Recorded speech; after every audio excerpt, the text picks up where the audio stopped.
du dimanche 1er décembre 2019. Bien le bonjour à tous et merci d'être sur STV. Élections législatives et municipales du 9 février 2020, Maurice Kamto a annoncé que son parti ne sera pas dans la course. Le président national du MRC, pour justifier cette décision, évoque la crise meurtrière dans le nord-ouest et le sud-ouest, mais également il dénonce le système électoral qu'il juge non consensuel. Comment comprendre ce volte-face de Maurice Kamto qui, le 30 octobre, pourtant affirmait qu'il n'était pas possible d'opter pour la politique de la chaise vide. Et après le boycott de Maurice Kamto, Joshua aussi du SDF et Kabra Libi du PCRN menacent à leur tour de se retirer de la course électorale. Kabra Libi demande un délai supplémentaire de 15 jours pour que ses militants candidats puissent compléter leur dossier de candidature. Quant à Joshua aussi, lui veut voir avant une accalmie dans le nord-ouest et le sud-ouest et l'application des recommandations du grand dialogue que tâchent toutes ces démarches. On en parle. Et puis en un tour de table, chacun des invités nous dira ce qu'il pense des privatisations 20 ans après la mise en œuvre. À l'initiative du GICAM, un débat vient d'être organisé à Douala sur cette question.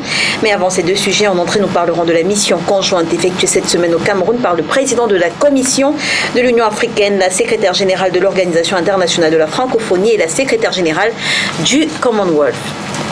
On parle de tous ces sujets avec vous, Denis Kouebo. Vous êtes journaliste, vous êtes le consultant permanent de cette émission. Bonjour et merci d'être avec nous ce dimanche. Bonjour Léla, je suis content d'être là aujourd'hui. Oui. Voilà, il fallait que je sois là, même si pour 2 semaines je serai plus. Ça veut dire quoi, il fallait que vous soyez là? On a entamé un débat la semaine dernière sur les mensonges en politique et puis le lendemain, j'ai eu raison. Il fallait qu'on revienne. Parce que en tant que consultant aussi, je dois veiller à ce que toutes les questions soient posées à ceux qui viennent sur ce plateau. Il faut que le journalisme reprenne sa place. Il y a eu beaucoup de chèques en blanc depuis la semaine dernière. C'est les journalistes qui ont contribué à rendre les hommes politiques paresseux. On leur permet de mentir. Et la prochaine fois, lorsqu'ils reviennent à la charge, personne ne leur rappelle ce qu'ils ont dit par le passé. Je crois qu'il faut que nous on revisite nos cours de journalisme, qu'on sache qu'on ne peut pas permettre que les gens disent des choses de leur contraire au peuple. Nous sommes là pour veiller à ce que on ne continue pas. Okay. Il faut qu'on s'en souvienne. Et le fait de donner des chèques en blanc a beaucoup freiné l'émancipation politique et sociale du peuple camerounais. On parle d'électricité. La désignation du nouveau directeur d'Eneo après la démission de Joël Nana Kanchou m'amène à vous interroger justement sur le bilan que vous établissez, le bilan que vous faites des années passées par ce dernier à la tête de cette compagnie. L'homme qui est arrivé en juillet 2014, est-il parvenu selon vous à améliorer la qualité du service de l'électricité au Cameroun? Lorsque Actis venait au Cameroun, j'étais sur ce plateau avec des aînés dans la presse qui étaient en mission pour le compte de cette société-là. Et les directeurs de publication des quotidiens privés avaient été invités à séjourner en Ouganda pour venir organiser le travail de lavage de cerveau chez nous. La presse avait dit à l'époque que Actis était venu pour investir, c'était un fonds d'investissement. Nous disions que c'est des gens qui sont venus ramasser de la valeur et repartir.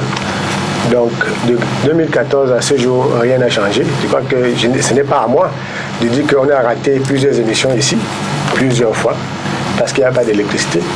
Il y a beaucoup d'entreprises qui ont vu des appareils partir à cause des surcharges d'électricité, de courant électrique. Vous avez vu des poteaux partout. Ce qu'ils ont quand même réussi à faire, c'est de mentir dans un tour de la société de patrimoine qui concerne que la distribution. Donc désormais, quand on voit les poteaux en rond, on dit que c'est Sonatrach. Tout ce qu'on fait avec les étrangers, le blanc qui vient d'arriver, c'est que chaque fin de mois, il doit vous adresser une facture. Vous payez la facture et ils prennent de l'argent. Si le poteau tombe, le gouvernement, l'État du Cameroun doit remplacer le poteau. Ça, même si on était à l'époque coloniale, on n'aurait pas droit à ça. L'autre jour, j'ai reçu, ils disent qu'il y a des impayés de 20 000 francs. J'ai payé régulièrement mes factures. Je n'ai jamais sauté une seule fois. Un beau matin, après toutes les coupures, on vient vous servir 20 000 francs d'un pays. Mais donc, voilà à quoi ça se résume. Sauf que son bilan ne peut pas être seulement peint en noir. Son bilan doit être, c'est un peu plus, si on était dans... Si on était je veux dire que c'est quand même sur Joël Nana Concho que 5% des actions de l'entreprise ont pu être transférées. Enfin, c'est le bilan que lui-même y fait de son passage à la tête de cette compagnie. On peut être transféré aux employés. C'est quand même sous son règne également qu'Eneo a pu étendre son réseau en faisant bénéficier son réseau électrique. Il y a plus de Camerounais qui bénéficient de l'énergie électrique aujourd'hui. Vous savez que je suis à la création du réseau associatif des consommateurs de l'énergie. On a travaillé sur la privatisation de la SONEL et sur le cahier de charges.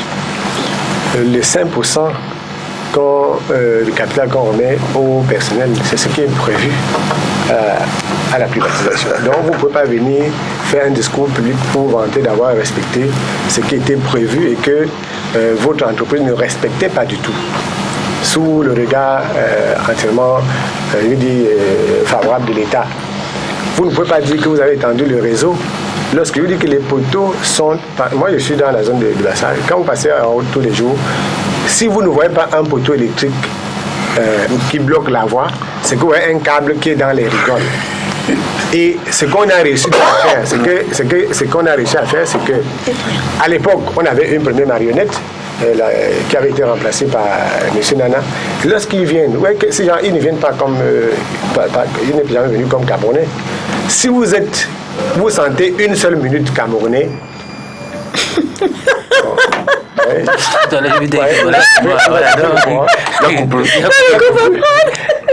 donc le groupe va prendre le relais. Il y a coupé partout, non? Je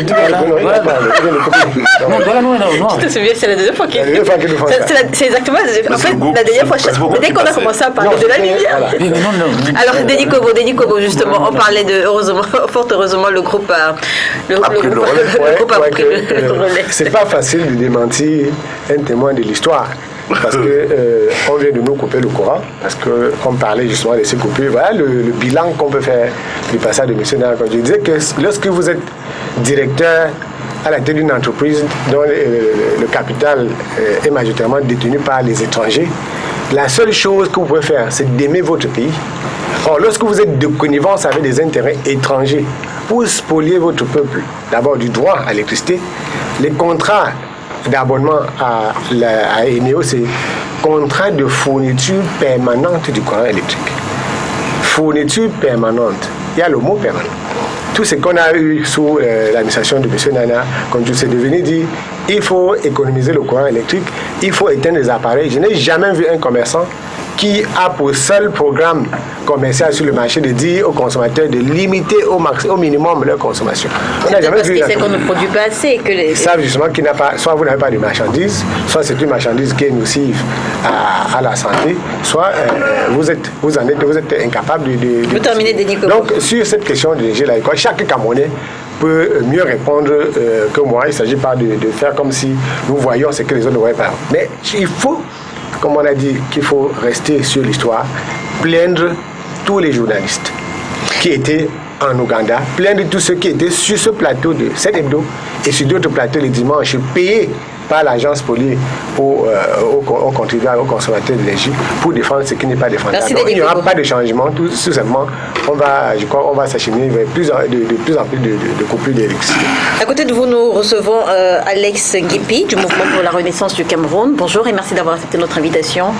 Merci, bonjour et bonjour aux millions de personnes qui nous suivent ce dimanche. Alors, sur la même question d'entrée que Denis Kobo, qu'est-ce qu'on peut attendre justement du nouveau directeur général d'Eneo? Rien, parce qu'il ne faudrait pas qu'on se leurre. Je ne pense pas que c'est le changement à la tête d'une entreprise qui va résoudre ce problème. Il faut que les Camerounais comprennent que l'entité énergétique camerounaise est divisée en 3 étapes: la production, la distribution et le transport. Eneo ne gère que la partie distribution. La production, c'est une autre entité avec la partie de l'État du Cameroun. Il fallait que les Camerounais comprennent qu'en 2009, il y a eu un plan d'urgence électrique au Cameroun. En 2009, le Cameroun produisait 1250 MW, dont 1,2 GW d'électricité, et que ce plan d'urgence avait France. Oui. Et que ce plan d'urgence avait été mis sur pied en disant qu'il fallait que le Cameroun atteigne 2 gigawatts de production, que le besoin énergétique camerounais était de 2 gigawatts et qu'on devrait être en 2019 à 2020 à 2 gigawatts. Et le Cameroun, ce plan permettait que le Cameroun aille à 3 gigawatts et on devait commercialiser 1 gigawatt aux pays voisins. C'était ça ce plan d'urgence. Et ce plan est estimé à plus de 1500 à 2000 milliards de francs CFA. Nous sommes en 2020. Le Cameroun est à peine à 1600, 1700 mégawatts produits. Le besoin énergétique au Cameroun actuel est à 2,8 gigawatts. Alors, on se pose des questions, à savoir, comment est-ce qu'un tel plan d'urgence qui a été mis sur pied en 2009, que 10 ans plus tard, nous sommes les louanges de Mévéré, tout ça, toutes ces barrages qui ont été construites avec des consommation étrangères. Alors, comment se fait-il donc que 10 ans plus tard, on parle de la création de richesses. Il y a des entreprises qui peuvent bien s'implanter au Cameroun, qui ne peuvent pas le faire. Alucan, par exemple, a dû se partir plus à l'est pour cela. Et c'est eux qui ont financé plusieurs projets de construction hydroélectrique. 10 ans plus tard, on n'a aucune politique d'énergie verte. C'est-à-dire le Cameroun produit 75% de sa production énergétique est due au barrage hydroélectrique, qui est même polluante parce qu'il faut des retenues d'eau. Le Cameroun produit 25% au barrage grâce au thermique, qui est du fuel, qui est encore polluante. Et nous n'avons aucune politique d'énergie verte. Nous avons participé à plus. Vous savez, avec la mondialisation, un militant, c'est une plus-value. Oui. Vous voyez que partout dans le monde, malheureusement, nous constatons que ceux qui, pour la plupart, s'engagent en politique, observez bien la scène politique camerounaise, vous verrez que quelqu'un sur le plateau, on dit militant de tel parti. C'est pas seulement un problème camerounais, c'est une faiblesse pour l'État africain postcolonial, où le simple étiquette de militant ne suffit pas. Suffit pour être crédible. Non. Dans les pays développés, ça aussi c'est un modèle, puisqu'on vous parlez d'énergie, ils sont organisés pour les questions de développement. Ça veut dire qu'un militant, c'est une plus-value. Vous maîtrisez par exemple la maçonnerie, ou bien vous êtes agriculteur, vous êtes enseignant, vous êtes journaliste. Ce n'est que ces sommes de formation ou des personnes bien formées qui peuvent vous booster effectivement. Merci le parti et l'État par la suite. Alors, le Messager nous apprend cette semaine qu'une délégation conduite par le ministre délégué auprès du ministre des Relations extérieures a séjourné aux États-Unis, c'est le Messager, pour négocier le maintien du Cameroun dans la liste des bénéficiaires de l'AGOA. Est-ce qu'on doit comprendre qu'en dépit des propos tenus par le ministre de la Communication, en dépit des propos tenus également par les militants du Rassemblement démocratique du peuple camerounais, que le gouvernement camerounais prend quand même la mesure des menaces des États-Unis d'Amérique?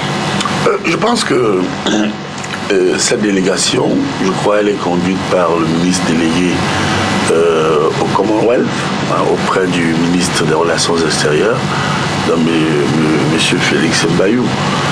Je crois que c'est une très bonne chose parce que lorsque vous observez le niveau dans lequel est notre diplomatie aujourd'hui, et ça je peux le justifier avec les incidents de Genève, et puis très récemment à Paris, où le chef de l'État, de manière improvisée, se retrouve face à quelqu'un qui lui dit, ici il n'est pas question de chef d'État, Mo Ibrahim, vous vous rappelez cet homme d'affaires soudano-anglais. Oui. Bon alors, et puis pire encore, le motif qui amène les Américains à retirer le Cameroun de l'AGOA n'est pas vrai, au prétexte qu'il y a des tueries.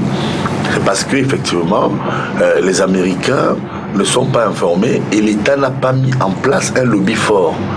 Et je crois que jusque-là, on a la preuve que, et nous sommes en droit de nous interroger sur le rôle aujourd'hui de nos ambassadeurs à New York, de nos ambassadeurs à Washington, qui sont battus sur le champ du lobbying. Ça aussi, donc, de prime abord, il faut expliquer que c'est la faiblesse d'une diplomatie qui a pris beaucoup de recul et qui, en réalité, n'accomplit plus faiblement ses missions. Parce que vous savez, nous, en matière de relations internationales, nous rappelons toujours cela à tous les étudiants que nous formons. L'une des missions dévolues à l'ambassade, c'est certes l'observation, mais c'est l'information. Vous savez, les diplomates sont comme des espions. Je remarque que vous esquivez la question. La question que je pose, ça veut dire c'est comprendre les menaces américaines. Ça veut dire que le gouvernement prend la mesure de ces menaces qui sont effectivement réelles. Le gouvernement prend la mesure qu'il faut réveiller une diplomatie somnolente. Je réponds bien à votre question. Je crois que ceux qui nous suivent me comprennent. Et d'ailleurs, je vais vous donner un autre élément allant dans ce sens. Si il y a cette somnolence qui est réelle, je voudrais vous rappeler qu'aujourd'hui aux États-Unis, vous savez combien de Camerounais aujourd'hui ont la nationalité américaine? On parlait d'1,1 million Camerounais américains. N'oubliez pas que les États-Unis vont aux élections dans un an. Et c'est au regard de ce que j'ai d'abord dit, il y a donc un lobby très fort que les plénipotentiaires de l'État n'arrivent pas à maîtriser. Je reviens donc sur cette réalité. N'oubliez pas que c'est le président américain lui-même, Donald Trump, qui est allé à la Chambre des représentants demander qu'on sorte du Cameroun de l'AGOA. L'AGOA, c'est African Growth Opportunity Act, qui est un instrument de coopération au développement entre les États-Unis et l'Afrique, comme les Français ont l'AFD, comme les Allemands ont la GIZ, ou encore comme nous sommes dans la coopération générale. Donc nous prenons bien conscience que ce n'est pas une bonne image. Personne ne peut croire que sortir le Cameroun de l'AGOA à partir de janvier prochain est une bonne chose. Mais malheureusement, une fois de plus, les Américains ne jouent pas, qui sont nos amis, ne jouent pas franc jeu. Et je suis dessus en vous disant qu'ils ont donné 11 conditions. Et 2 conditions impossibles à réaliser. La première, ils veulent qu'on construise en un temps record 40 villages. Et puis, ce qui est encore plus amusant, on dirait qu'ils ont pris position. N'oubliez pas qu'avant-hier, je vous donne une information, comme je suis branché dans les forums diplomatiques internationaux, Monsieur Peter Nagui Tibor a d'ailleurs demandé qu'on crée un État anglophone. Je ne sais pas si vous avez suivi cette information. Et puis mieux encore, je dirais pire encore, il a demandé, dans les conditions à cette délégation, que notre armée sorte des territoires du nord-ouest, du sud-ouest. C'est pour dire qu'effectivement, cette mission est bonne, mais malheureusement, en face, nous n'avons plus de partenaires bilatéraux, notamment l'État américain qui nous écoute. Merci, professeur Messanga Nyamding, d'être avec nous ce dimanche. Et puis, pardonnez-moi, Lila, on y reviendra. On y reviendra. Merci. Vous aurez l'occasion de dire un mot. Je sais que ce sujet vous tient particulièrement à cœur. À côté de vous, nous recevons Christian Ndiok Congo du PCRN. Bonjour, monsieur Ndiok, et merci d'avoir accepté notre invitation. Bonjour Leïla, merci de nous avoir invités et bonjour à tous vos millions de téléspectateurs. Alors, que vous inspirent ces chiffres du système des Nations Unies qui, au cours du lancement le 26 novembre à Yaoundé de la 13e édition de la campagne des 16 jours d'activisme de lutte contre la violence basée sur le genre, a révélé qu'en octobre 2019, c'est-à-dire en un mois, 60 cas de viol avaient déjà été enregistrés dans le nord-ouest et le sud-ouest. Oui Leïla, vous permettez déjà que je puisse également dire un mot sur ce problème d'électricité. Je sors du 5e arrondissement, c'est-à-dire de Bonhomme Sadi. Nous sommes plongés dans l'eau noire depuis le matin, tous les quartiers également. Et hier, j'étais à Yabassi. Yabassi est c'est le chef du département du CAM, mais depuis 2 mois, il n'y a pas de lumière à Yabassi. Yabassi, c'est juste à côté, c'est une catastrophe. Ok, ça veut dire que c'est une forme de violence. Nous subissons cette violence de ce côté-là. C'est un cri d'alerte, n'est-ce pas, des populations de ce côté. J'ai la chance d'avoir Sa Majesté Bonavik à côté de moi. J'espère que nous porterons ce message ensemble. Et je te remercie parce que à Yabassi, ça fait pratiquement 6 mois. Et vous avez des gens qui viennent perturber l'électorat au lieu de se battre parce qu'ils sont des ministres pour nous donner le courant. Ce qui me sévère. D'accord, maintenant en termes de violences faites aux femmes ou de viols, c'est regrettable d'ailleurs, c'est honteux, c'est lâche de voir, n'est-ce pas, des individus se livrer à de telles pratiques. Mais peut-être, je ne veux pas justifier, n'est-ce pas, ce qui pousserait à opérer de tels actes, mais c'est totalement abject, c'est condamnable avec la dernière énergie qui soit. Ce genre d'individus doivent être réprimés avec toute la rigueur qui va avec. Alors, on parle tout d'abord des 30 ans de la mort du premier président de l'État du Cameroun, Amadou Ahidjo. On va commencer par vous, professeur Messanga Nyamding. Oui, merci. Amadou Ahidjo, 30 ans après, sur le plan économique, qu'est-ce que vous pouvez dire? Qu'est-ce qui reste des acquis économiques? Alors, puisque c'est une fenêtre, on ne peut vraiment en moins de 2 minutes parler du président Ahidjo sur les plans politiques, économiques, social et culturels. Il faut vraiment toute une émission là-dessus. Alors, pour ce qui me concerne, il y a 2 Amadou Ahidjo. Il y a Amadou Ahidjo, je rejoins un ouvrage qui avait été publié par Philippe Gaillard aux éditions Jeune Afrique il y a une vingtaine d'années. Amadou Ahidjo, patriote et despote, bâtisseur de l'État camerounais. Et ça, c'est ce que moi je retiens. Je retiens d'abord le président Amadou Ahidjo, le bâtisseur. Il faut reconnaître que quand il arrive au pouvoir en 1960, nous sommes, il faut le rappeler aux Camerounais, 5 millions de Camerounais. Et quand il part en 1982, nous sommes à peu près 10 millions de Camerounais.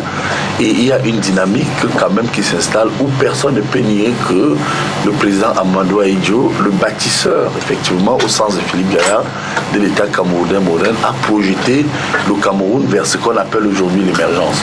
Vous savez, on ne décrète pas l'émergence.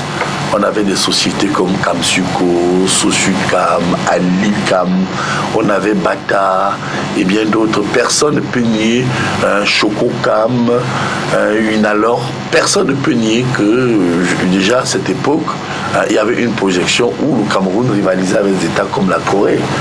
Et beaucoup ne le savent pas, ou encore les États comme le Brésil et quelques États d'Amérique latine.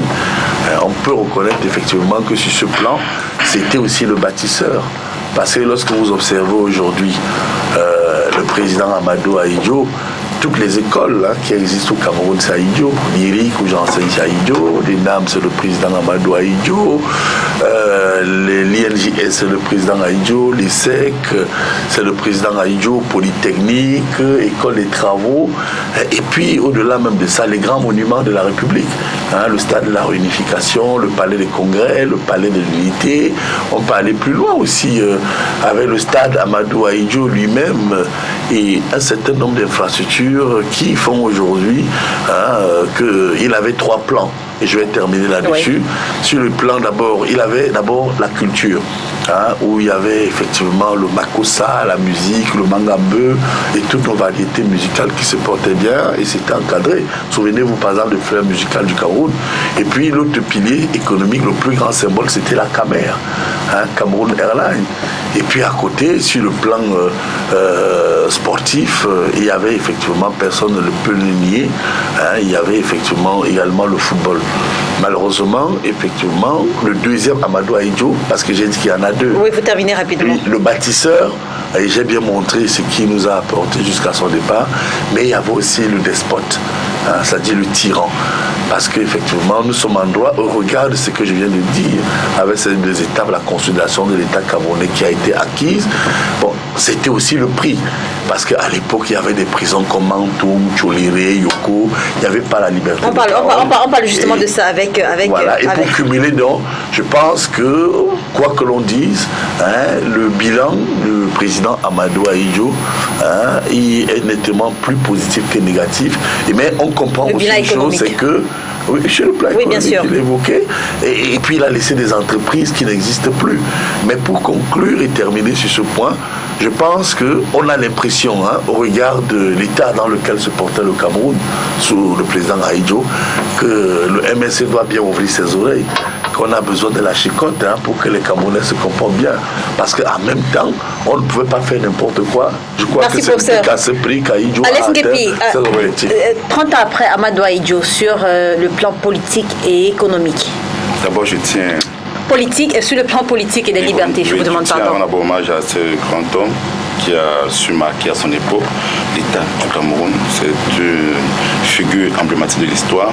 Voilà pourquoi est-ce qu'au MRC, nous avons demandé qu'on devait, dans notre plan d'action, créer la coupole de souvenirs qui devait permettre d'honorer tous les héros nationaux et que le corps du feu président Amadou Ahidjo puisse rentrer au Bécaye afin que tous les hommages qui est dû à sa personne, qui puissent lui être rendus comme il se doit. Car quand nous sommes aussi un touriste, le tourisme dans un État, rien que le fait que le corps d'Amadou Ahidjo se trouve dans un pays comme le Cameroun, chez nous, ça permettrait de développer le tourisme intérieur et extérieur. Parce qu'il y a des personnes extérieures qui veulent bien rendre visite à ce monument-là qu'a représenté Amadou Ahidjo. Au-delà de ça, personnellement, je vais vous dire que j'ai été une victime d'Amadou Ahidjo parce que mon grand-père a fait partie en 58 des déportations en tant que bassiste et qui est sorti de chez lui en 58, il n'est jamais revenu. On a même su là où il a été enterré. C'est le régime Ahidjo. Parce que c'est comme ça, c'est que le réveil de M. Mamadou Ahidjo, c'est qu'il a été en 57, il était ministre de l'Intérieur camerounais. Tout premier ministre de l'Intérieur camerounais. Vice-premier ministre chargé de l'Intérieur. J'arrive. Et en 58, après une grande montée par les élus du Nord, c'est ainsi donc qu'il devient Premier ministre à la place d'André Marine Bita. Et 60 président de la République orientale du Cameroun, 61, il est le père de la Constitution fédérale camerounaise. On ne le dirait jamais assez. Même si cette constitution-là est critiquable, c'est lui qui a ébauché cette constitution avec les constitutionnalistes français. Il est le père de la réunification camerounaise de 1972. Amadou Ahidjo, il a été une personne qui a pris le pouvoir au Cameroun avec moins de 5 millions d'habitants, avec moins de 10 milliards de budget, et a réalisé d'énormes choses. Il a permis au Cameroun d'avoir une emprise économique réelle. Je vous ai interrogé sur le plan politique et le plan des libertés. Le professeur Messanga Niamdi a abordé l'aspect économique. Non, le professeur Messanga Niamdi a abordé l'aspect économique. Je parle des libertés. Le MRC aurait-il pu s'exprimer beaucoup plus librement à l'époque Ahidjo? Non, il professeur Messanga Niamdi. Non, je dis qu'il aurait coupé la tête. Professeur Messanga Niamdi. C'est pas méchant de le dire. Le MRC et tous auraient des têtes. Professeur Messanga Niamdi. Ce sera à Mantouma Tchouliré. Le MRC, le SDF, le PCRN. Je vous interroge en fait sur le plan des libertés. Oui, d'accord.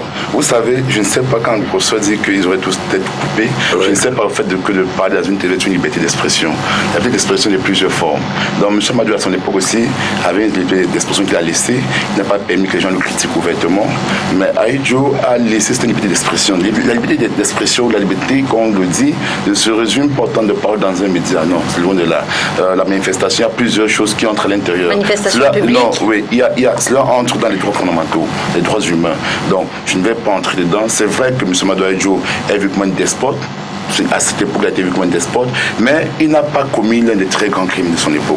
On peut l'accuser des crimes de sang, humanitaire, de sang, mais pas comme aujourd'hui. Amadou Ahidjo n'a pas été accusé des crimes économiques.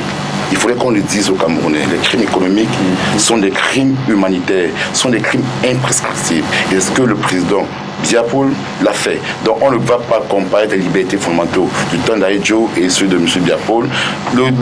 La différence entre deux personnages au niveau des libertés, c'est qu'Amadou Ahidjo a fait le déni de la démocratie. Il a refusé que la démocratie puisse exister. Alors M. Biapoul n'a pas fait le déni de la démocratie, mais il a fait l'assimilation de la démocratie. C'est-à-dire qu'il a pris la démocratie camerounaise, il a perverti à sa façon. C'est très très grave. Donc je ne vais pas je ne vais pas me mettre à parler plus qu'il n'en faut sur la mémoire de ce grand homme d'État. Je dirais juste qu'il a été un grand serviteur d'État du Cameroun à son époque. Le Cameroun a connu une très forte croissance. Le Cameroun aussi a eu des revers. Aujourd'hui, s'il fallait comparer les deux personnages avec M. Biapoul, sincèrement, il n'y aura pas match. Christian Diok, Amadou Ahidjo, sur le plan social, 30 ans après. 30 ans après, vous permettez déjà que je puisse m'incliner face à sa mémoire.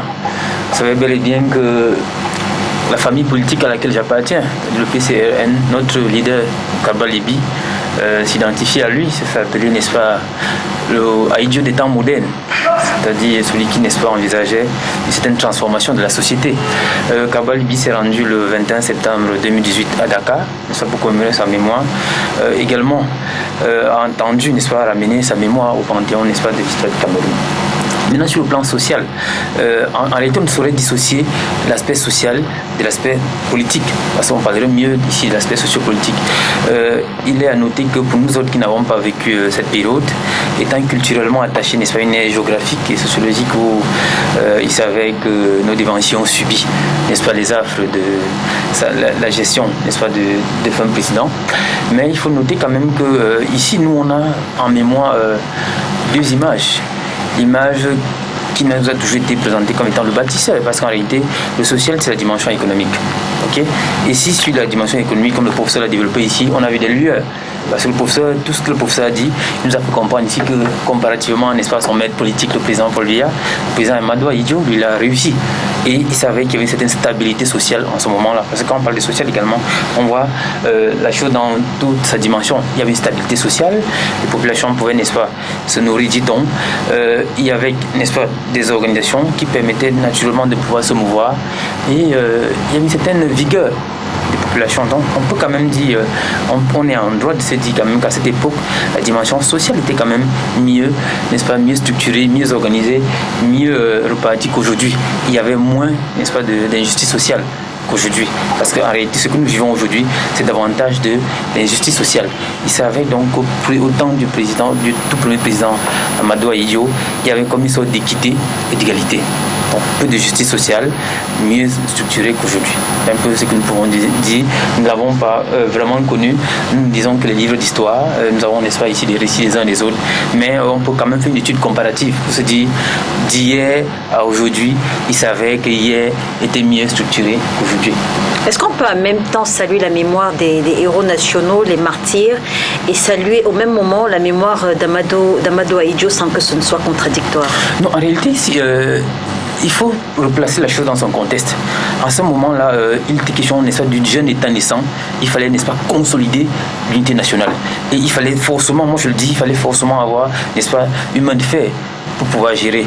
Mais dans une autre logique, on ajoutera à ça. Je parle justement de la position de Kapralimi aujourd'hui. La logique, c'est ça, oui. Justement, nous, on vous a dit, nous, on fait pas du parti quand même pour la réconciliation nationale. Donc, au cœur, n'est-ce pas, de notre activité programmatique, il y a la notion de pardon. Ok, il faut réconcilier tout le monde. Et aujourd'hui, qui devrait demander pardon? La mémoire d'Amadou Ahidjo devrait demander pardon aux martyrs.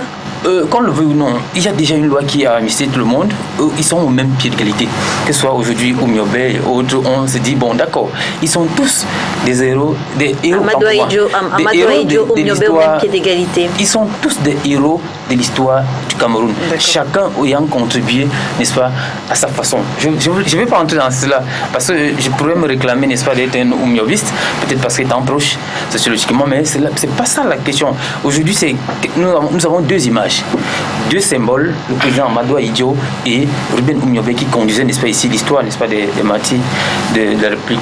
Mais l'histoire, on a également voulu que ce soit le tout premier président de la République, rien que de base, parce que le président de la République est une institution. Et qui dit une institution, tant qu'organe, ok, à ce titre, il doit être pris avec tous les égards, n'est-ce pas, qui vont en droit de sa fonction. Denis Kobo, en quelques secondes pour ça, en quelques secondes, puisque vous êtes... Vraiment en une seconde, hein. Et c'est là où la crise éthique et morale au Cameroun, pour moi, a commencé. Vous savez, le président Amadou Ahidjo a été chef de l'État, il faut le rappeler. Mais Oumiobe, comme Martin Poussamba et les autres, mais singulièrement était chef d'un parti. Et les confusions pour moi naissent quand on met au même pied d'égalité un Amadou Ahidjo, un Ernest Wandje, qui à un moment donné a mené une résistance dans le maquis au même pied d'égalité qu'Amadou Ahidjo. Pour moi, cette banalisation du symbole d'un homme qui a dirigé le Cameroun comme Ahidjo est à l'origine de la crise qu'on vit aujourd'hui. Et pour terminer, je suis en contact avec Madame Ahidjo. Je voudrais avoir une pensée pour elle parce que lors de mon dernier voyage en France, à Saint-Paul, où de temps en temps elle y séjourne pour des raisons de santé, elle voudrait rentrer. Elle me l'a confié et actuellement, je souhaiterais que le gouvernement camerounais lui apporte un appui, puisque son fils est celui qui la garde et qui est à ses côtés actuellement, Daniel, est très malade. Et elle voudrait effectivement, même si elle n'a pas formellement demandé, que le gouvernement puisse au moins l'assister et pour qu'elle ramène son corps. Merci. En quelques secondes. Oui, je vais te dire que l'un des héritages pour Amadou Ahidjo, qu'on le comprenne très bien, on peut aussi dire que c'est un visionnaire. Amadou Ahidjo est le fondateur, le créateur des régions. Les régions au Cameroun existent depuis 1963. Lors du fédéralisme, c'est Ahidjo qui divise le Cameroun en 7 régions, dans le nord-ouest et le sud-ouest, construit une seule région. C'est pour que les gens du RDPC comprennent très bien qu'en 1996, quand ils ont répatrié leur constitution et qu'ils ont mis les régions, que ce n'était pas nouveau, Cela existait en 63 grâce au président Amadou Ahidjo. Et non plus on ne fera pas une comparaison entre Ahidjo et les autres personnes, mais tous sont des héros nationaux. Juré, TEC, MRC. Nous avons dit que ces héros nationaux ont servi le Cameroun à leur façon et qu'ils devaient rentrer au panthéon camerounais dans le cadre des coupoles de souvenirs. Nous, il n'y a pas, on ne va pas créer une crise générationnelle ou bien une crise de tous ces héros nationaux. On commence par le roi de la Mangabel et consort depuis 1982 jusqu'à nos jours. Il y a des personnes qui ont marqué le Cameroun à leur façon, à leur manière. Merci. Et on doit leur rendre hommage. Merci Alex Guépi. Denis Kobo, Amadou Ahidjo, 30 ans après. Je voudrais d'abord vous demander de souffrir que je ne m'incline pas du tout devant la mémoire de M. Ahidjo, parce que c'est une mémoire entièrement sale, salie par le sang des patriotes camerounais, salie par 22 années de dictature, 22 années de tuerie. C'était 100 fois plus violent qu'aujourd'hui. Et j'ai subi également une violence en écoutant mes prédécesseurs sur ce plateau. Moi, je les invite peut-être à se rendre dans d'autres pays, à aller en France, demander à quelqu'un qui a tous ses sens de mettre les vichistes, Pétain, De Gaulle sur le même pied d'égalité. Ce serait une horreur pour les Français. Ou d'aller en Allemagne, demander qu'on vous montre les grands monuments d'Hitler, ou des gens qui font seulement le signe de la croix gammée. Biya a réussi beaucoup de choses. C'est à aider ses compatriotes à penser comme lui, aider ses compatriotes à ne pas faire la différence entre les victimes et les bourreaux, que ce soit chez les intellectuels, les néo-intellectuels, les opposants, les néo-opposants, qui font feu de tout bois parce qu'ils cherchent des votes. C'est une insulte grave au peuple camerounais de faire penser que M. Ahidjo mérite, n'est-ce pas, de la compassion de notre part. Ce ne sera pas possible. Je veux pas que les gens créent une guerre. Sur les rapports historiques, il faut qu'on rentre.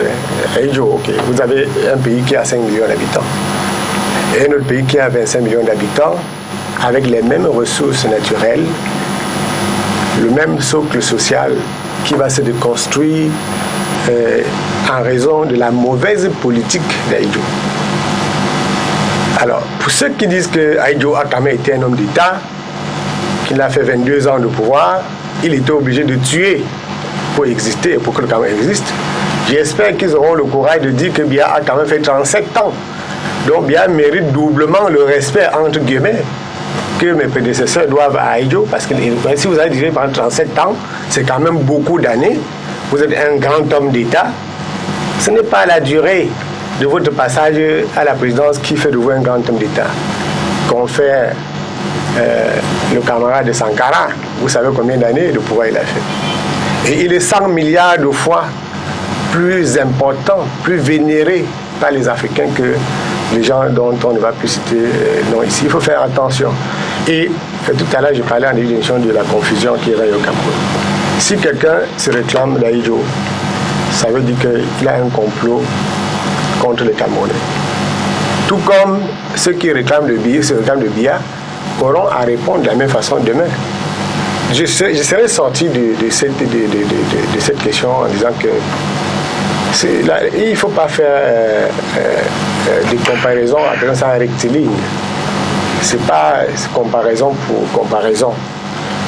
Ahidjo, c'était une époque où ceux qui ont colonisé, j'ai entendu dire qu'on n'a pas colonisé, ils ont colonisé le Cameroun. Les Français et les Britanniques, même si on ont colonisé le Cameroun, c'est un fait. J'ai entendu quelqu'un dire que Biya s'est trompé en le disant. Ils ont colonisé le Cameroun. Les Camerounais ne se déterminaient pas sous les Français et les Britanniques. Ça veut dire que c'était de la colonisation. Quand ils partaient, lui, Paul Odjola, qui a initié tous ces gens à la sorcellerie, il a initié Ahidjo. Et Ahidjo a été tellement méchant, il a été tellement opposé à l'émancipation du peuple camerounais qui nous a légué Biya. Donc, si les gens sont honnêtes, s'ils ont un peu de logique dans leur argumentaire, qu'ils sachent que le monsieur qui vous a donné, celui qui, pendant 37 ans, nous tient sous obscurité, n'est pas bien pour le Cameroun.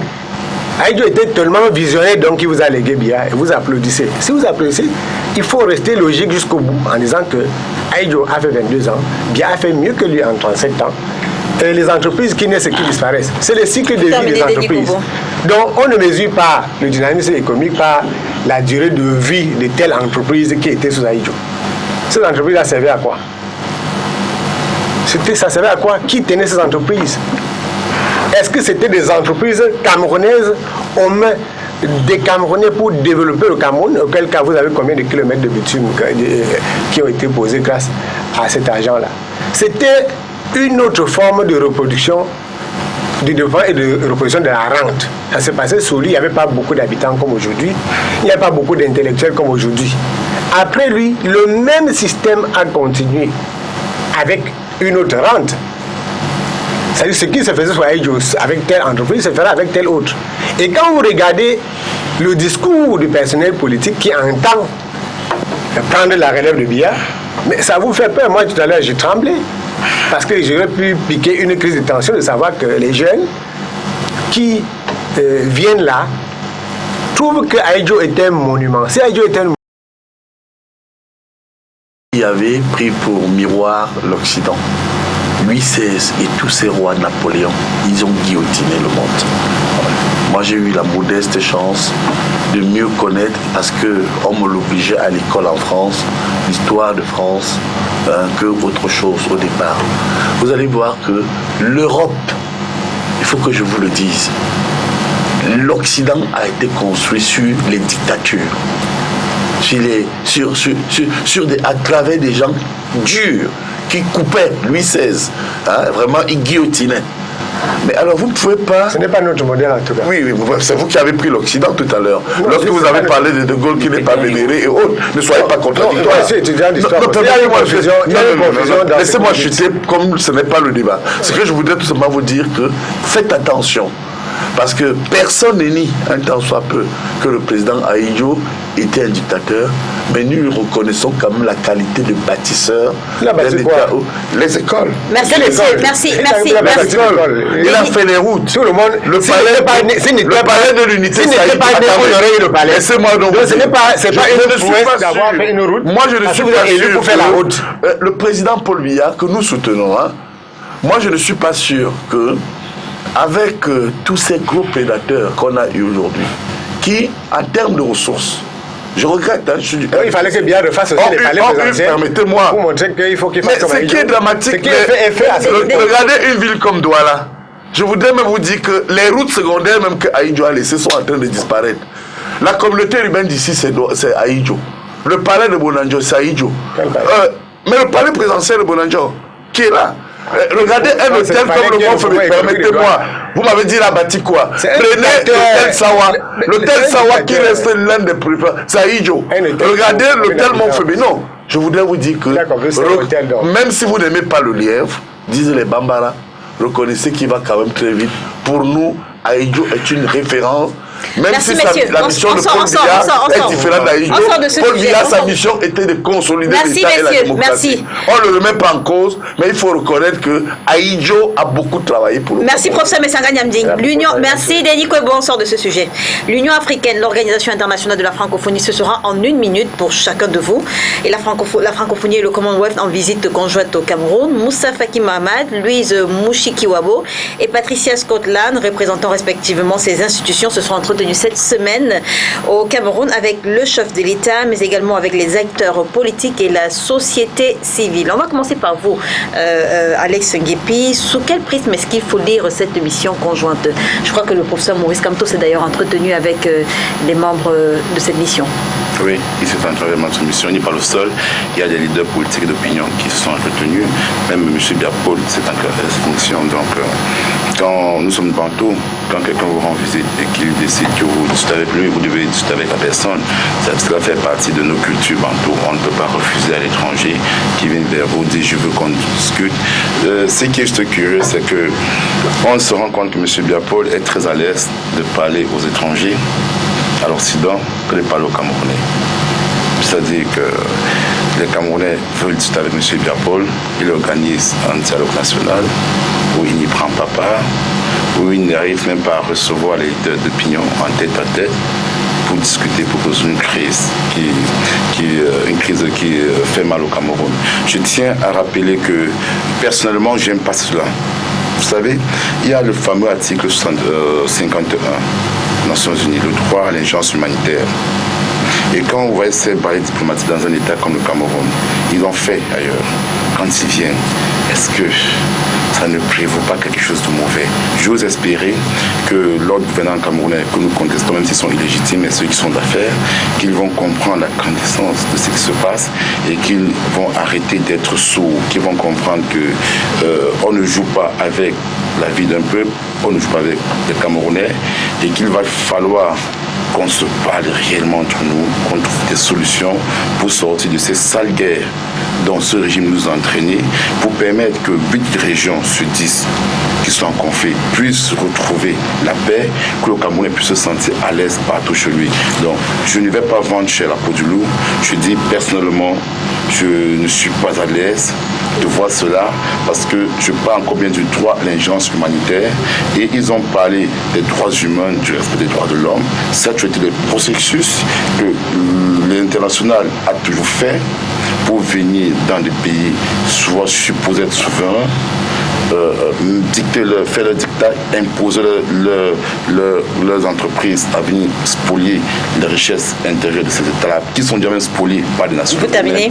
Donc, pour chuter, sincèrement, il ne faudrait pas qu'on se réjouisse trop, mais il faudrait que l'ordre gouvernant rappelle les Camerounais pour un vrai dialogue, qu'on discute et qu'on résolve cette crise. Christian Diop, 3 diplomates camerounais, 3 diplomates au Cameroun au même moment. Est-ce qu'il faut s'en inquiéter, comme le dit Alex Nguépi? Non, en réalité, je ne pense pas qu'il faut s'en inquiéter. Il me semble que le Cameroun, jusqu'ici, moi je postule pour la souveraineté de l'État camerounais et que ces organisations internationales ne vont pas s'ingérer dans nos affaires et que le gouvernement camerounais, bien que nous le contestons, je dis bien que nous ne sommes pas toujours d'accord avec son approche, saura, n'est-ce pas, être souverain dans ses décisions. Il me semble que nous n'avons pas besoin pour venir dire au président de la République de mettre, n'est-ce pas, en route ou en chemin les recommandations issues du grand dialogue national, notamment attribuer au statut spécial aux populations des régions du nord-ouest et sud-est du Cameroun. C'est d'ailleurs regrettable. Il faut pouvoir le dire. Alors que nos gouvernants peuvent le faire de même, ils n'ont pas toujours besoin de ce genre de choses. Pour nous, c'est une humiliation, c'est une insulte que ce genre d'émission soit toujours envoyé chez nous pour venir dire au président, même monsieur le président, il savait que vous dormez, alors qu'il a la compétence, sa compétence pour pouvoir le faire. Il est le seul souverain pour pouvoir le faire. Kabal lui a d'ailleurs rappelé dans un tweet, vous dites, monsieur le président, il y a, n'est-ce pas, des éléments qui permettent sur votre table, qui permettent de décrisper cette crise, notamment à accorder ce statut à ces régions, notamment, n'est-ce pas, de pouvoir prendre un certain nombre de mesures qui doivent pouvoir juguler cette crise qui date désormais de 4 ans et qui perdure dans des milliers de nos compatriotes ne font que mourir. C'est regrettable, ça fait mal de voir ça. Pour nous, c'est une insulte. Okay. C'est peut-être l'une des interrogations que tout le monde se demande. Est-ce que le président de la République est encore, n'est-ce pas, comment dirais-je, en accord avec ces populations? Est-ce qu'il voit même mon antenne partie? C'est peut-être pourquoi, jusqu'ici, nous croyons qu'il n'est plus apte à gouverner et nous attendons naturellement les élections pour pouvoir le faire remplacer. Pour ça, mais ces organisations entendent accompagner le Cameroun dans l'application des résolutions du grand dialogue national vers la résolution de la crise qui perdure depuis 3 ans dans le nord-ouest et le sud-ouest.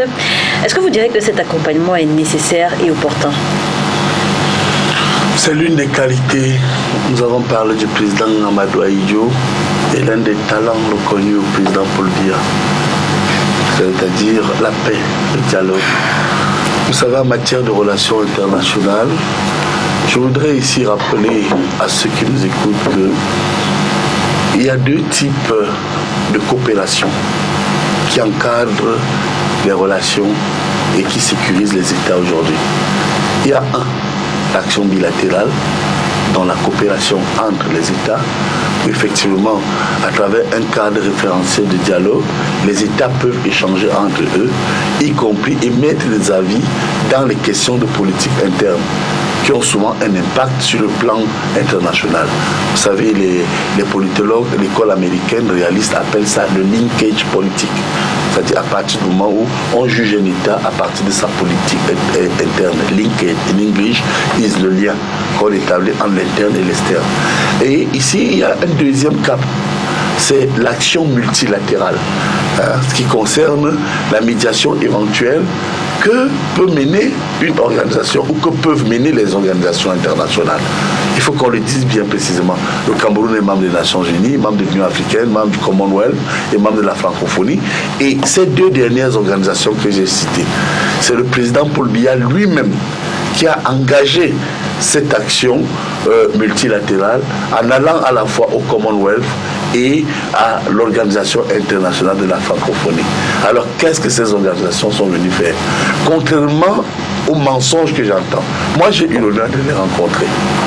J'ai eu l'honneur de rencontrer et de discuter avec Madame Mushipi Wabo, qui est l'ancienne ministre aujourd'hui rwandaise, qui est devenue directrice, est devenue secrétaire générale de l'Organisation internationale de la francophonie. J'ai eu la chance de rencontrer Madame Patricia Scotland, qui aujourd'hui est au Commonwealth, et plusieurs fois j'ai eu la chance, au regard de mes fonctions de chef de département, rapidement pour ça. Oui, de discuter. C'est faux. Ils ont reçu, et que les délégations qui ont été reçues, y compris celles du MSC, sortent du mensonge.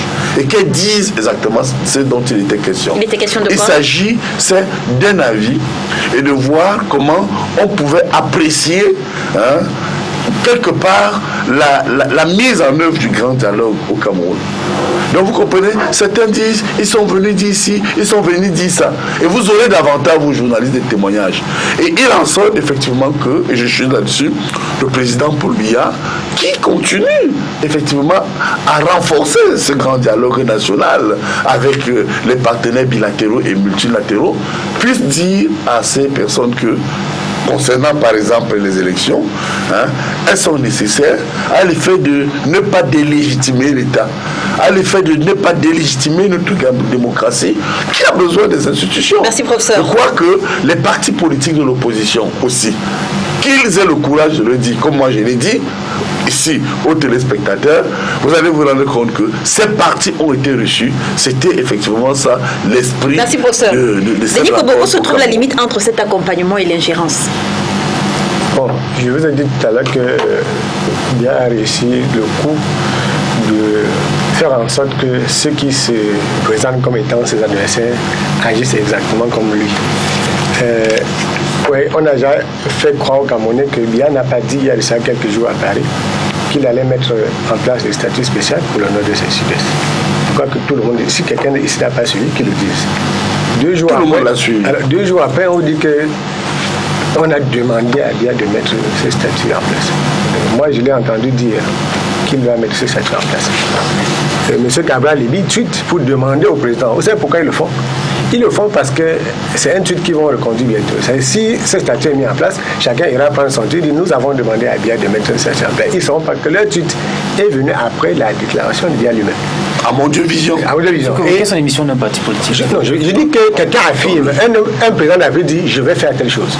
Le lendemain, vous allez sur. Quand on parle d'un contexte, il le fait quand il ne prendra pas essentiellement son temps, alors que la situation est en train de périr. Ça grève au quotidien. Voyez-vous? Cabral lui donne quel délai?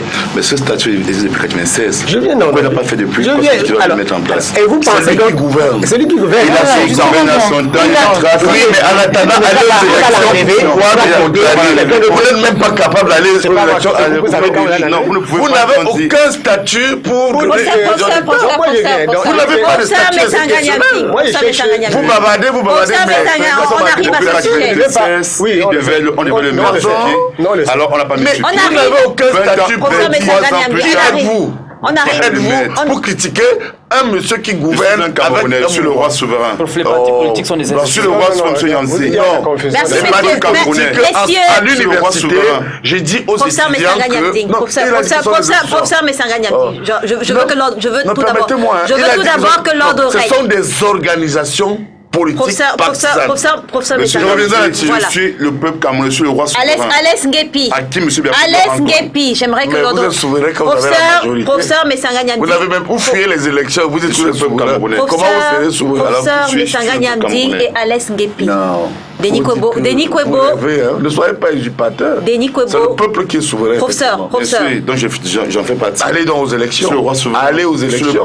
Messieurs, vous voulez vraiment qu'on vous laisse tous les deux faire l'émission et que nous on s'en va? Non, allez-y, là. Voilà. Denis Kwebo avait la parole. C'est que nous ne pouvons pas faire comme si nous étions... on abuse de notre privilège de parole ici. C'est-à-dire les Camerounais qui nous écoutent à la maison, nous écoutent ici quand ils écouteraient bien sur France 24 ou sur une autre chaîne ou sur RFI. Tout à fait. Donc, il faut un peu de cohérence dans ce que nous disons.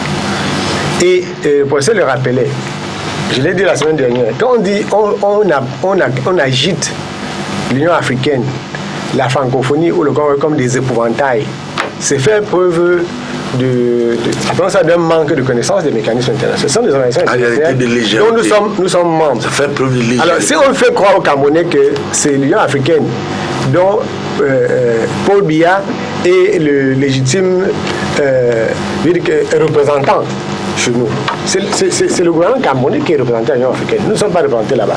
Denis Kwebo, vous ne répondez pas à la question. Je suis en train de répondre très clairement. Ou bien vous voulez que je fasse l'agitation? Non, la limite. Quelle est la limite entre cet accompagnement que propose l'Organisation internationale? J'ai dit que la réponse est claire. La réponse est claire. Il y a un communiqué. Il y a un communiqué qui a été rendu public. J'ai lu le communiqué. Bravo. Donc moi, je ne m'en tiens pas aux choses à la rumeur et je veux dire mystiques qui émanent de Facebook ou des autres réseaux sociaux. Je lis le communiqué qu'ils ont fait eux-mêmes. Alors, s'il y a des gens à qui ils ont fait des confidences, qui nous ramènent ces confidences. Je vous rappelle, le professeur a dit, moi j'ai rencontré à 3 reprises cette même personnalité. À 3 reprises. Lorsque Mme Bachelet est venue, je vous ai dit, j'ai rencontré Mme Bachelet également. Donc il ne faut pas que les gens fassent ici souvent comme s'ils étaient seuls à rencontrer ces personnes-là. Donc il n'y a aucune ingérence. Moi, on n'est pas là pour... C'est l'action multilatérale. Il ne s'agit pas des opinions. Ce n'est pas une opinion que j'exprime. C'est pas un vœu, c'est pas avec le conditionnel qu'on construit un argumentaire. Je dis, c'est que personne n'a pas d'ingérence. Non, vous n'avez donc pas besoin de répéter. Merci. Vous voulez contrer quelqu'un qui... La question m'a été posée. Je sais répondre à la question. Non, je réponds à la question. Merci. Je réponds à la question. C'est désolant pour que ces organisations... Je voudrais rajouter... C'est leur rôle en matière de diplomatie. Ils vont faire quelle ingérence? Moi, je suis professeur de relations internationales. Je voudrais ajouter quelque chose. Vous savez, ici, il y a eu quelque chose qui a été dit qu'ils sont venus, c'était d'un avis, que c'était d'un avis. Sur invitation du président Biya aussi. Ils l'ont dit eux-mêmes. Ajoutez ça.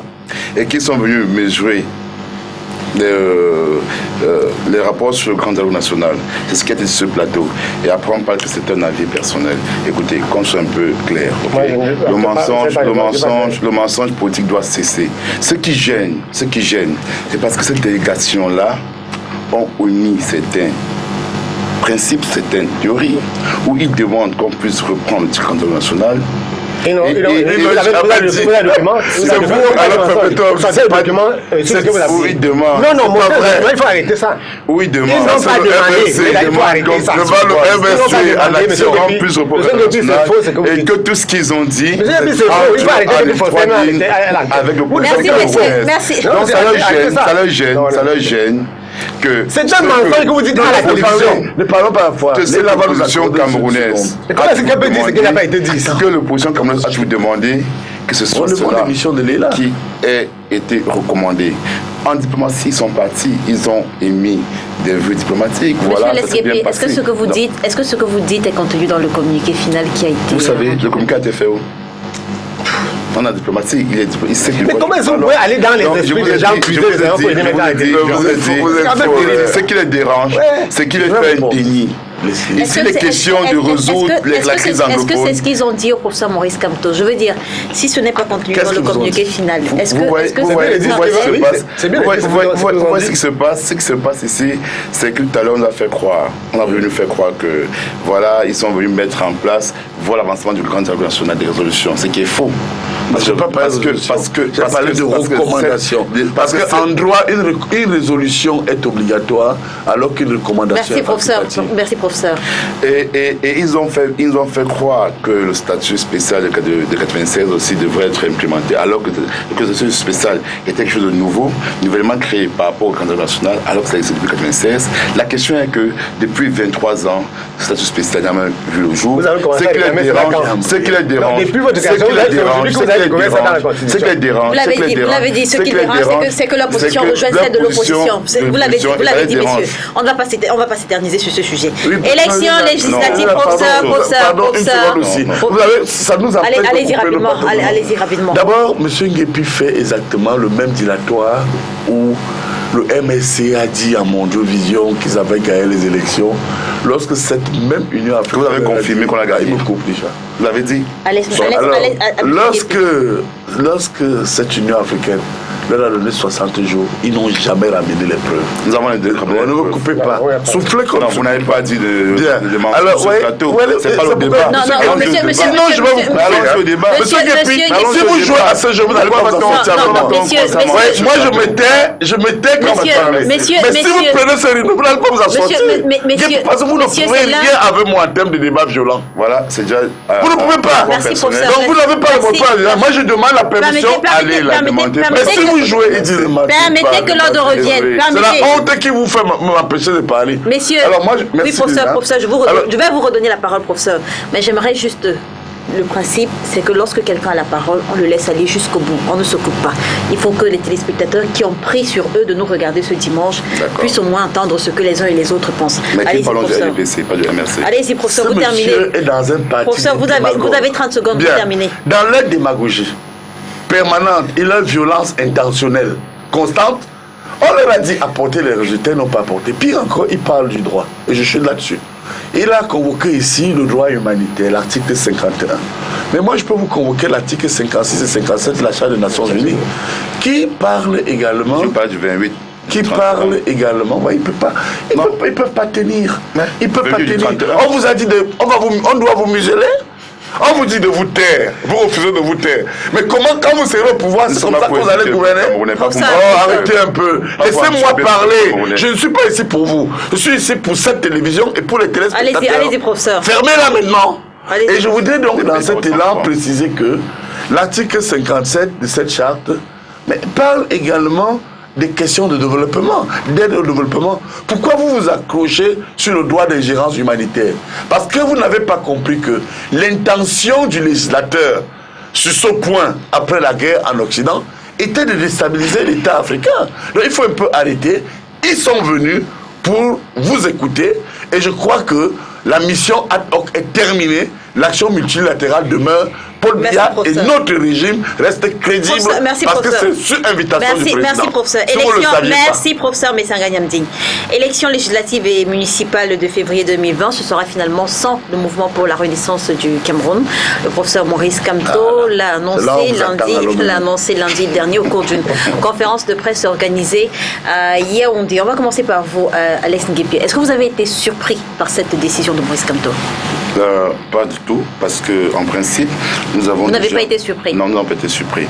Parce que lorsque nous avons consulté le dossier, nous avons déjà été consultés parce qu'il y avait certains militants, personnes, candidats, qui estimaient qu'il ne fallait pas qu'on ait aux élections, d'autres qui ont qu'on ait aux élections. Donc, la plus grande instance du MRC, qui est le Conseil national, s'était donc réuni à la veille et avait donc décidé de prendre un communiqué sur notre participation. Donc nous savons que le MRC, il y avait des fortes chances que nous n'ayons pas d'élection. Ça veut dire que les raisons que donne Maurice Kamto finalement pour justifier la non-participation du MRC à ces élections ne sont pas valables. Elles sont valables. Non, vous ne m'avez pas suivi. Elles sont valables dans la mesure où ceux qui estimaient qu'on n'a pas d'élection parlaient de la crise au Nozo, ceux qui estimaient qu'on a d'élection avaient d'autres raisons. Donc, le directoire s'est réuni et l'a joué au Conseil national. Le Conseil national s'est réuni et l'a joué au directoire.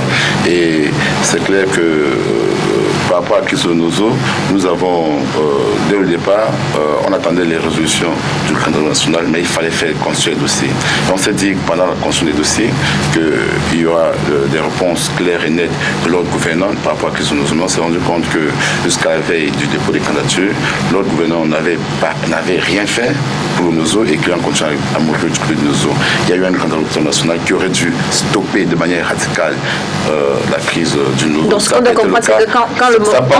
On va y aller comme ça rapidement d'abord. Ça n'a pas été le cas. Est-ce que ce qu'on doit comprendre, on va y aller rapidement comme ça, donc ce sera un échange assez vif et rapide. Est-ce que ce qu'on doit comprendre, c'est que lorsque Maurice Kamto dit que le MRC ira aux élections, c'est parce qu'il s'attend à ce que les résolutions du grand dialogue national auquel le MRC n'a pas participé soient... Non, vous savez, c'est pas le président Kamto qui a demandé qu'on aille aux élections, c'est le conseil national du MRC. Et que M. Kamto, il est même le plus grand perdant parce qu'il doit attendre 2032 pour être candidat. Moi, est-ce que je ne peux pas attendre 5 ans pour être candidat? Mais il doit attendre 2032 par rapport au système électoral camerounais qui prévaut actuellement. Je dis bien, il y a eu un candidat national qui n'a pas pris part. Mais il y a eu des recommandations qui sont sorties de là. Si ces recommandations avaient permis d'apaiser ou de résoudre les Nozo, ça aurait été autre chose.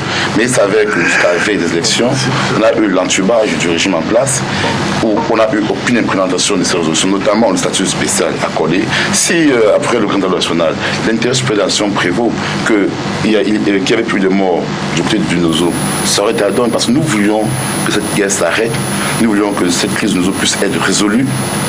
Si ils avaient lancé l'appel pour le co-électoral, ça change la chose. Donc, on s'est rendu donc compte à la veille que ni l'un ni l'autre n'était possible et que ça ne servait à rien que les gens aient aux élections pour les intérêts personnels et égoïstes.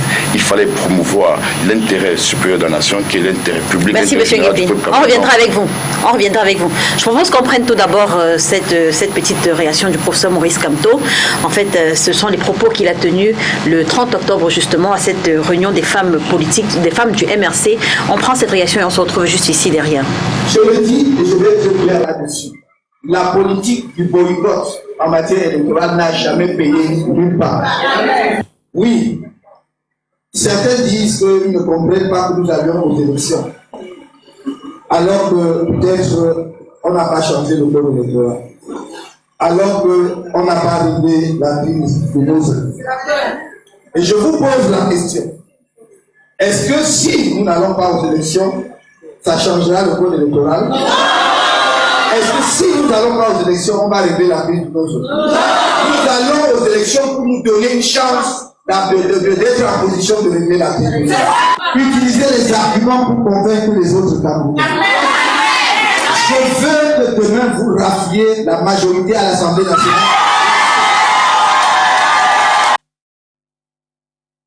On dit que c'est une perversion que vous puissiez venir avec ces images-là. J'arrive. Ce sont les propos, tenus par le président du MRC. Monsieur Alex Nguépi, je ne suis pas qu'on m'accuse de ce que je ne suis pas. Je peux.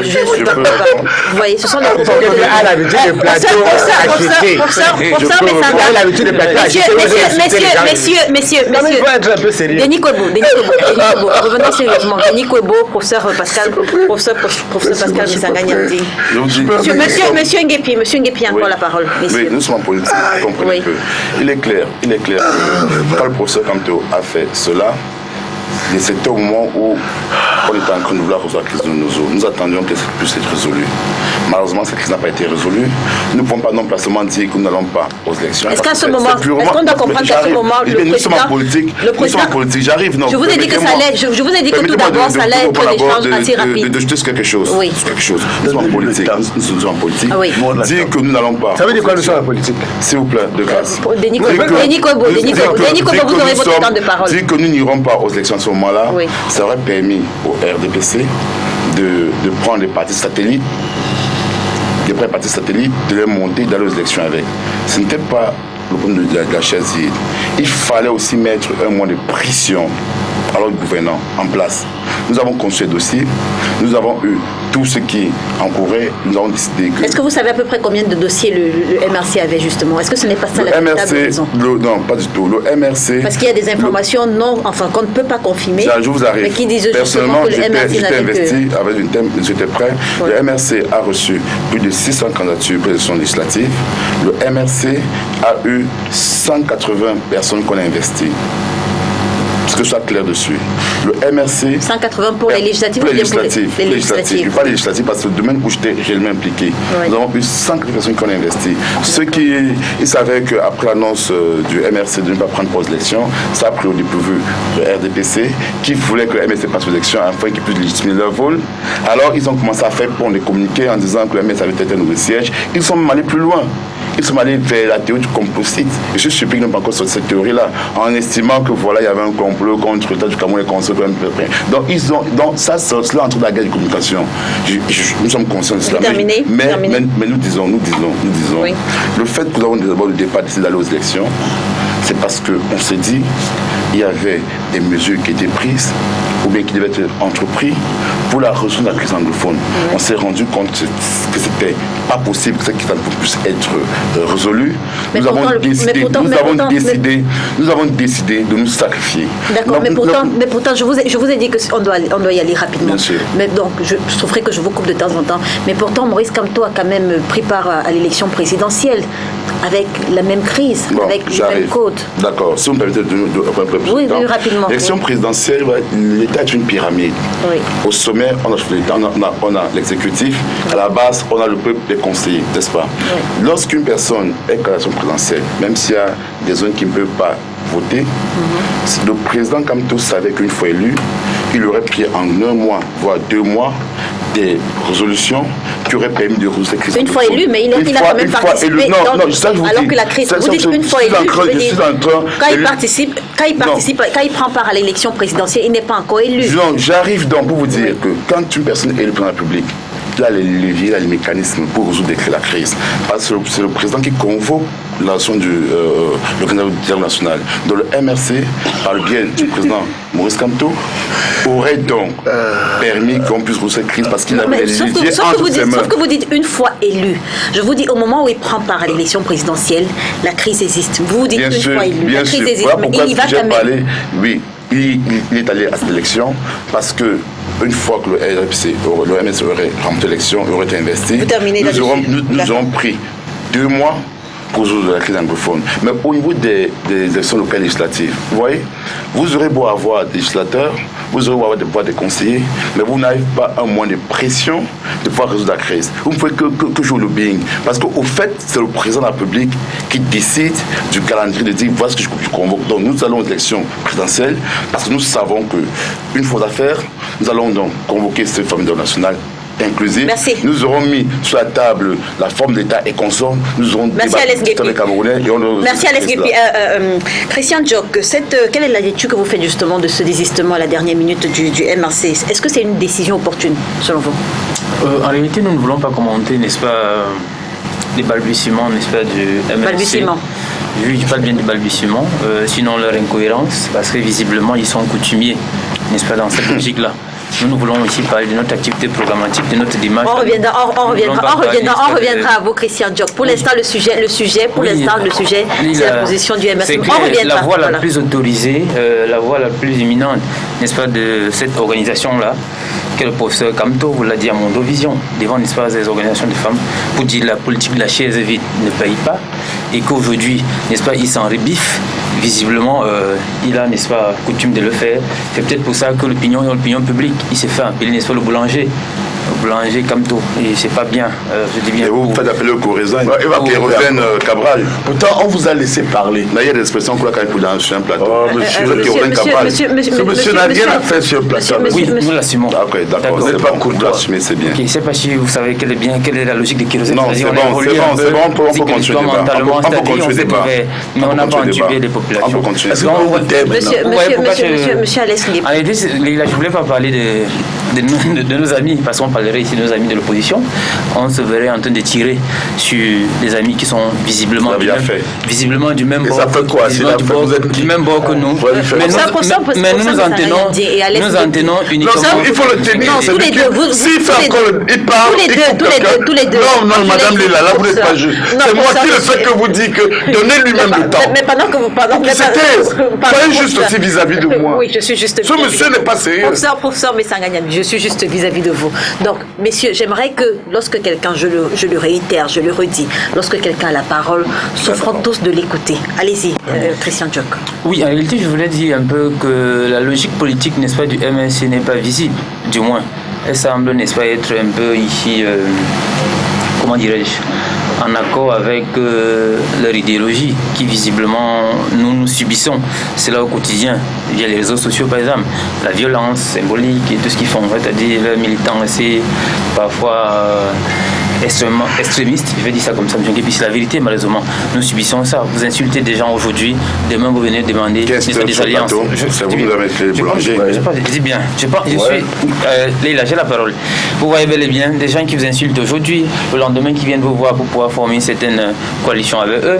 Aujourd'hui ils vous disent les inscriptions ne servent à rien, mais le lendemain ils vont demander les suffrages à ces gens dont vous avez demandé de vous inscrire. Aujourd'hui ils vous disent allons à l'élection, demain ils vous disent l'élection ne sert à rien. Visiblement je crois qu'ici le MSC paye, n'est-ce pas, les conséquences de leur inconséquence. Denis Kobo, pensez-vous qu'il puisse y avoir des non-dits derrière et autour de cette décision de Maurice Kamto? Il a évoqué la crise meurtrière dans le nord-ouest et le sud-ouest, oui, et le code électoral non consensuel. Vous permettez que je fasse remarquer qu'aujourd'hui le représentant du MRC est assis là où il y avait un autre représentant qui avait un comportement tout à fait horrible la semaine dernière. Pourquoi? Parce que le MRC a réussi, je sais pas, par extraordinaire, à imposer la violence verbale et les attitudes de hauteur à certains journalistes.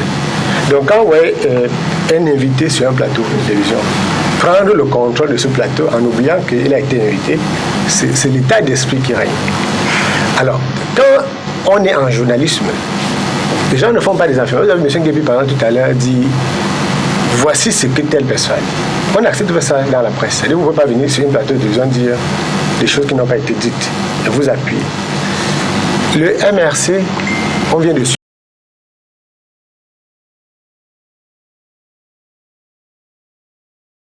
Après, vous trouvez quelqu'un qui a l'impression qu'il s'exprime devant les élèves du jardin d'enfants.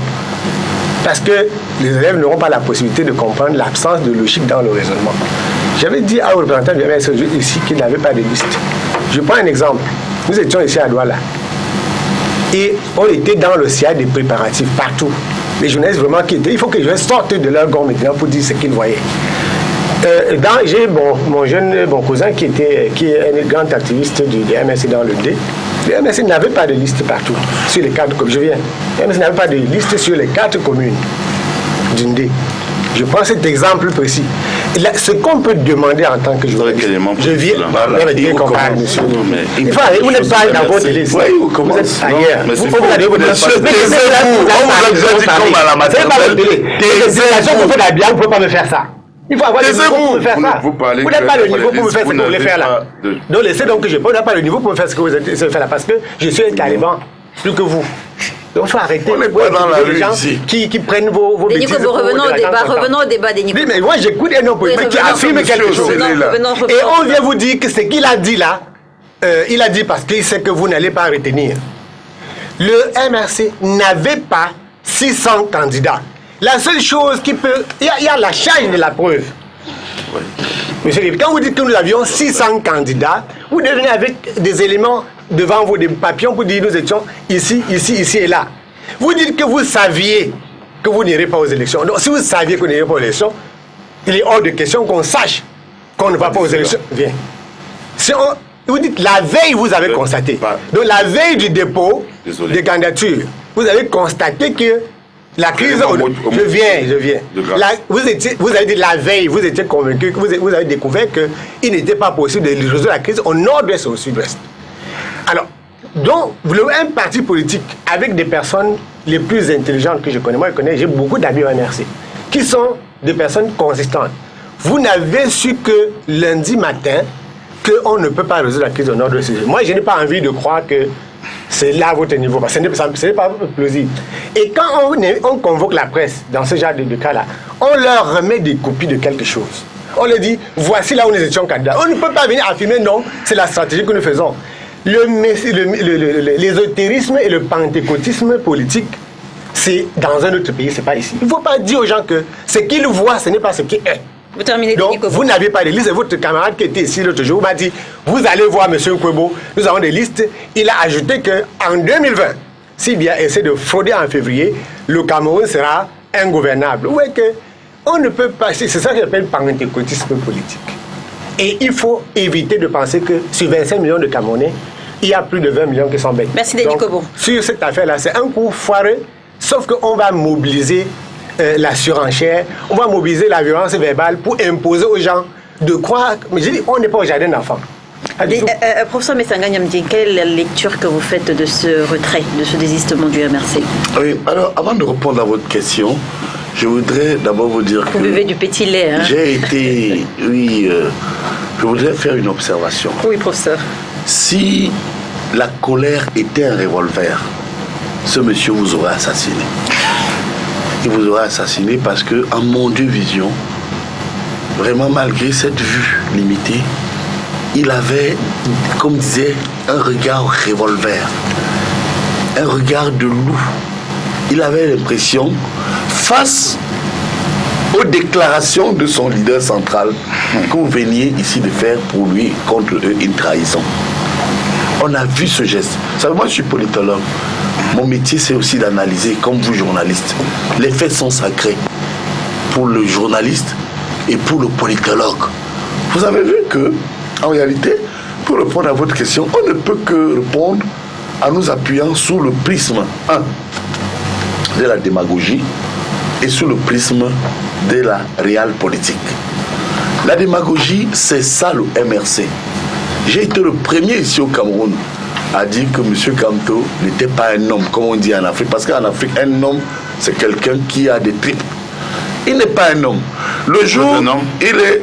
Moi, j'ai les couilles. Non, vous n'avez pas. Je ne crois pas. Oui, je réponds. Vous n'avez je pas. réponds. Pour savoir ce genre de bon sur le plateau. Oui, non, mais écoutez, non, pas de mais c'est lui qui me pose des questions. Il y a certainement des enfants qui j'ai voulu le mettre vraiment mal à l'aise. Moi, j'ai des couilles. Non, professeur, pas ce genre de... Bien. Alors, si il ne peut me poser des questions, s'il me pose des questions, je vais toujours vous mettre mal à l'aise. Allons-y, professeur. Mais sachez que j'ai dit que M. Kamto était le jour la souris, la nuit, le jour la souris et la nuit l'oiseau. Une chauve-souris. C'est-à-dire que c'est quelqu'un, j'ai dit bien sûr le plan de la démagogie qu'on ne maîtrise pas. Pour 4 raisons rapidement. Première raison, ce monsieur est ici. Qui a déjà vu au Cameroun les textes de base du MSC? Vous voulez? Tout à l'heure, vous aurez ça. Donnez ça à la journée. Mais permettez-moi. Laissez-moi, vous allez démentir. D'abord, c'est un parti qui peut nous montrer la structuration du MSC sur le plan politique. Comme on dit en sciences politiques, vous l'aurez, professeur. Oui, je ne vous demande pas de répondre, vous n'avez pas. Laissez-moi démontrer que vous êtes un parti de la rue, un parti qui a été préparé seulement pour faire la guerre. Et je voudrais donc vous dire que il me gêne tous les jours, mais je tiendrai quand même bon, parce qu'apparemment vous avez dépassé tout le monde ici. Et je voudrais continuer en vous démontrant que ils n'ont ni cellule, ils n'ont ni comité de base, ils n'ont ni sous-section, ils n'ont pas de section. Mais puis, je vais vous dire, professeur, nous avons les unités, pas de cellules. Non, mais il ne peut pas avoir de cellules. On parle d'unité. Monsieur Guépi, je m'appuie pour vous dire que oh là là, si la honte tuait, vous ne serez plus. Nous avons vous avez la chance parce que cellules, monsieur. La honte ne tue pas. Non, nous parlons de unité chez nous. Taisez-vous. Permettez donc qu'il se justifie. Sur quoi est-ce que vous vous appuyez justement pour dire qu'ils n'ont pas de... Parce que partout où moi, en tant que au cadre du RDPC, je suis allé, je n'ai vu aucune structure du RDPC, du MSC. Je vous prends le cas. Vous voulez être invité dans les réunions du Non, je vous prends le cas, mais écoutez, je vous prends le cas de Yabassi ou encore de Moukati. Écoutez, ce que je dis est vrai. C'est faux. Et qu'il vous démontre cela. Bon, alors, et puis, c'est vrai, vous dites que c'est vrai, Christian Diok? Comment vous le savez, vous? Christian Diok. Ne parlons pas. Comment vous le savez? Comment vous le savez, Christian Diok? Modestement, là, je peux parler ex-qualité comme action de terrain. Si nous prenons seulement un département comme l'ONCAM, le MSC est modestement implanté dans la zone de Ngondjok vers Bafan. La preuve, lors des présidentielles, vous n'avez aucun mandataire de ce côté. Faux. Je dis bien aucun mandataire. Là, je vous parle. Je vous dis que c'est faux. Vous n'avez aucun mandataire de ce côté. C'est absolument faux. Je voudrais que vous sautez au moins ce 104. On referme la parenthèse. Pour ça, mais ça gagne bien avec la parenthèse. Madame, vous avez 10 000 cas chaque semaine, chaque mois au littoral pour le MRC. 10 000 cas. Vous avez l'information, notre siège est là. Allez-y, vous verrez. Madame MRC délivre 10 000 cas. Madame le littoral. On ne pas confondre les réunions de famille. Donc c'est bon, on arrête là. On arrête, c'est bon. Quand même. Allez-y, pas en termes d'implantation, vous n'en avez pas. Là, je parle du littoral que je connais mieux. Je vous ai dit, que vous n'avez pas. Je vous ai pas dit au siège régional d'Edo, je vous parle des éléments. Chaque mois, le MS délivre 10 000 cas au littoral. Alors, je voudrais aussi que vous m'ayez dans votre siège régional. Vous êtes régional. Alors, vous êtes dans votre siège régional et montrez-moi vos chiffres des cas délivrés aux militants. Merci, messieurs, merci. 10 000 cas. Je peux parler. Vous n'en avez pas. Ça veut donc dire que tout le monde est militant. La parole. Je voudrais chuter la parole. 10 000 cas. Permettez que je puisse dire ces mots. C'est moi qui lui ai donné la parole. Je sais qu'il est difficile, n'est-ce pas, de défendre vos incohérences, comme vous voyez tout à l'heure. Vous venez de la mais là, nous sommes très cohérents. Nous avons, je vous ai dit très bien, tout à l'heure, après l'émission, on part avec STV. Nous allons au gérant du MRC. Nous vous montrons des chiffres. Très bien. Je le mets au défi. Nous vous montrons 10 000 cartes que nous délivrons pour le littoral chaque mois. Et vous au PCRN, allons dans votre siège et ils montrent 100 cartes tous les mois. Monsieur Alex Guépi et monsieur je vous retire la parole à tous les deux. Je vous retire. Non, vous n'avez pas la parole. C'est moi qui vous ai donné. Alex Guépi, Christian Diok, vous aurez la parole tout à l'heure. Je vous la retire tout d'abord. Le professeur Messanga Nyamdi, c'était une parenthèse. Le professeur Messanga Nyamdi termine sur son analyse du retrait. Merci. Du MRC. Voilà. Et ce point-là, pour continuer, ils m'ont coupé, vous m'avez demandé des preuves encore. Je me fie tout simplement à l'élection présidentielle. Le RDPC, le MRC n'a pas eu 4% de scrutateurs au niveau national. Parce qu'en réalité, à l'échelle nationale, dans l'espace territorial, ce sont les représentants et les structures implantées qui vont directement jouer le rôle de scrutateur. Voilà une preuve à mon Dieu vision. Quelle preuve? Et maintenant, vous n'aviez pas 4%. Vous n'aviez pas 4%. Vous avez quelle preuve? Votre parole, ce n'est pas une preuve, c'est du mensonge. Écoutez, on nous écoute. Vous connaissez pour cela. Non, ne parlez pas de preuves, vous avez une preuve, c'est un document qui atteste. Monsieur Nguépi, je pensais que vous aviez besoin de prendre des notes. Non, mais il ne peut pas parler de preuves. Qu'est-ce qu'on peut faire? Vous êtes un menteur. Vous êtes un ordurier. Vous êtes un ordurier. Vous avez menti. Vous êtes un ordurier. Vous me traitez le menteur. Vous êtes un ordurier. Vous n'êtes même pas capable d'assumer le rôle de ce monsieur que vous soutenez. Cette aventurière que vous soutenez. Faites attention. C'est elle qui pondère. Vous ne pouvez pas tenir. Vous êtes des orduriers. Messieurs, je vais me voir dans l'obligation de couper l'émission. Je vais me voir dans l'obligation de couper l'émission si ça continue. Mais si je n'arrive pas. Non, monsieur Nguépi, vous avez remarqué que lorsque vous avez la parole, les autres souffrent. Ils vous écoutent. Non, faites pareil. Faites pareil. Quand vous avez la parole, les autres vous écoutent. Faites pareil. Ils sont habitués au plateau à c'est la violence. Et le professeur Messanga Nyamdi, merci. Alors, à travers ces décisions du MRC, professeur Messanga Nyamdi, on fait confiance. On comprend justement. Il ne peut pas tenir avec moi. Vous êtes un bébé politique. Alex Nguépi et professeur Messanga Nyamdi. On comprend donc que le MRC fait également l'impasse sur les prochaines sénatoriales, les régionales et peut-être même la présidentielle de 2025. Moi, je m'attaque à votre professeur Messanga Nyamdi. Donc, à travers ces décisions de Maurice Kamto, on comprend que le MRC choisit de faire l'impasse sur les prochaines sénatoriales, les régionales et peut-être même l'élection présidentielle. On connaît ce que comment c'est difficile de réunir justement les 300 signatures. Dans ce contexte, comment est-ce que le MRC compte survivre politiquement pour ne pas être exclu du jeu institutionnel? Écoutez, vous savez, au MRC, nous pensons à l'intérêt général. Nous avons fait ce sacrifice ultime. Ce qui dérange, c'est qu'en Afrique, il faut que les gens le sachent. Il y a une décision courageuse qui a été prise par un parti politique. C'est rare en Afrique. Nous avons décidé de nous sacrifier pour l'intérêt général. Et comment est-ce que le MRC compte suivre? La société civile comment? Est-ce qu'il faut forcément prendre part aux élections, être élu pour servir son pays? La société civile n'est pas un parti politique. Non, je crois, mais c'est un parti politique passif, donc non actif. Ils ne prennent pas juste part aux élections. Voilà la différence. Ils sont passifs, ils ne prennent pas part aux élections, mais ils influencent. Le coup électoral, ils influencent les politiques. Donc, nous allons continuer à jouer notre rôle de parti politique à partir du moment où nous sommes sacrifiés pour le peuple camerounais. Nous allons aider ce peuple-là dans une meilleure gouvernance parce qu'il faut qu'on ne se leurre pas. Depuis 1992, quand nous sortons une proposition de loi qui a été instaurée par l'opposition à l'Assemblée nationale, ça n'existe pas. Je vais vous dire quelque chose. En 1996, on a souvent dit ici qu'il y avait une très belle constitution, qu'elle était très belle. Mais ce qu'ils ne savent pas, c'est que la constitution de 1996 a été un leurre pour le peuple camerounais. En 1992, à 1991, après la tripartite, il y a eu une commission technique qui avait été mise sur pied en vue d'écrire la nouvelle constitution.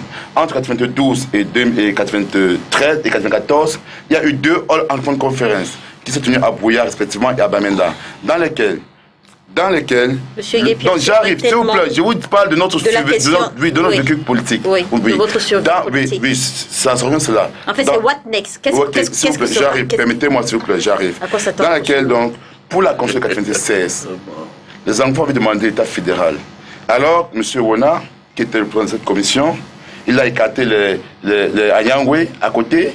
Et ils ont écrit une constitution taillée à leur mesure. J'entends souvent dire que c'était une meilleure constitution du Cameroun. Une constitution où on allait aux élections à un tour, on était de 5 ans, mandat présidentiel à 7 ans. J'arrive, s'il vous plaît, permettez-moi.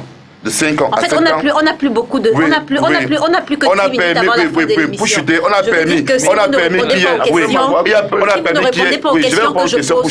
On a permis qu'il y ait 30 sénateurs nommés par le président de la République.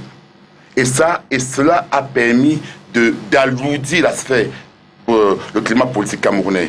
Je vais vous dire quelque chose de plus. En 2014, il y a eu une conférence à Malabo sur... il y a eu la charte africaine pour la bonne gouvernance et la décentralisation. Le Cameroun a ratifié cela qu'en 2019.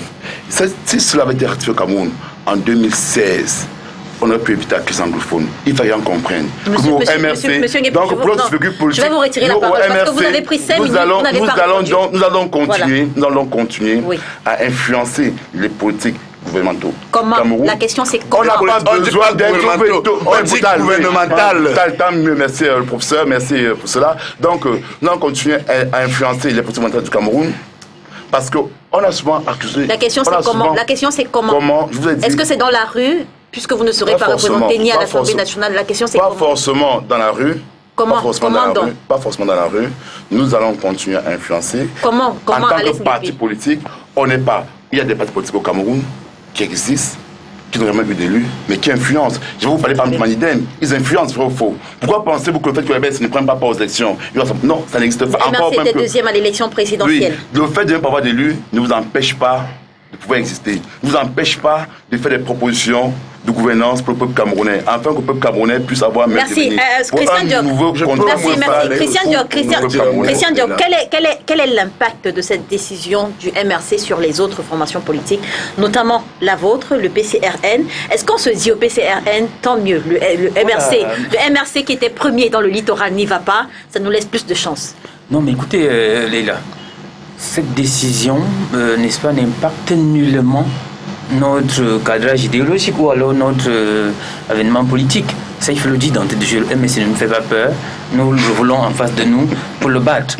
Je voulais également, en une seconde, James Nguepi, que vous voyez, il est difficile, n'est-ce pas, de parler d'un parti politique dit du même bord de l'opposition.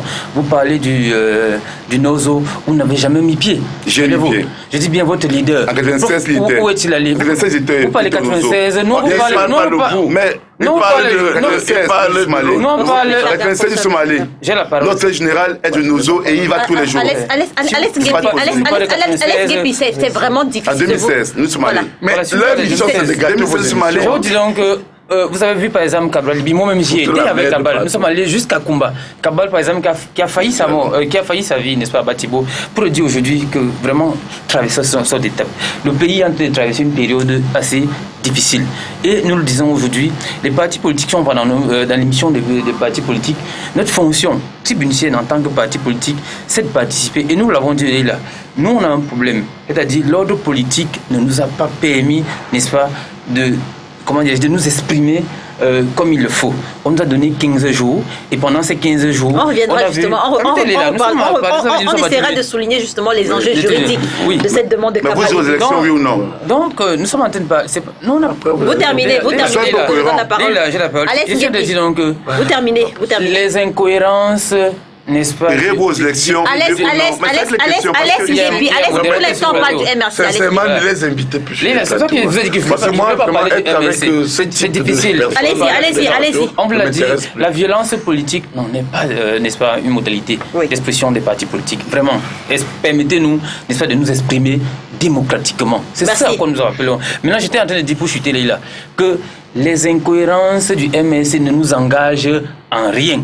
Nous sommes souverains dans notre décision. Vous êtes Donc, vous serein. posez l'élection. Professeur Messanga Niamti. Oui, et j'espère qu'il va vous allez le museler. Non. Non, je ne vais pas le museler. Vous ne mentez pas, bien sûr. Professeur, non.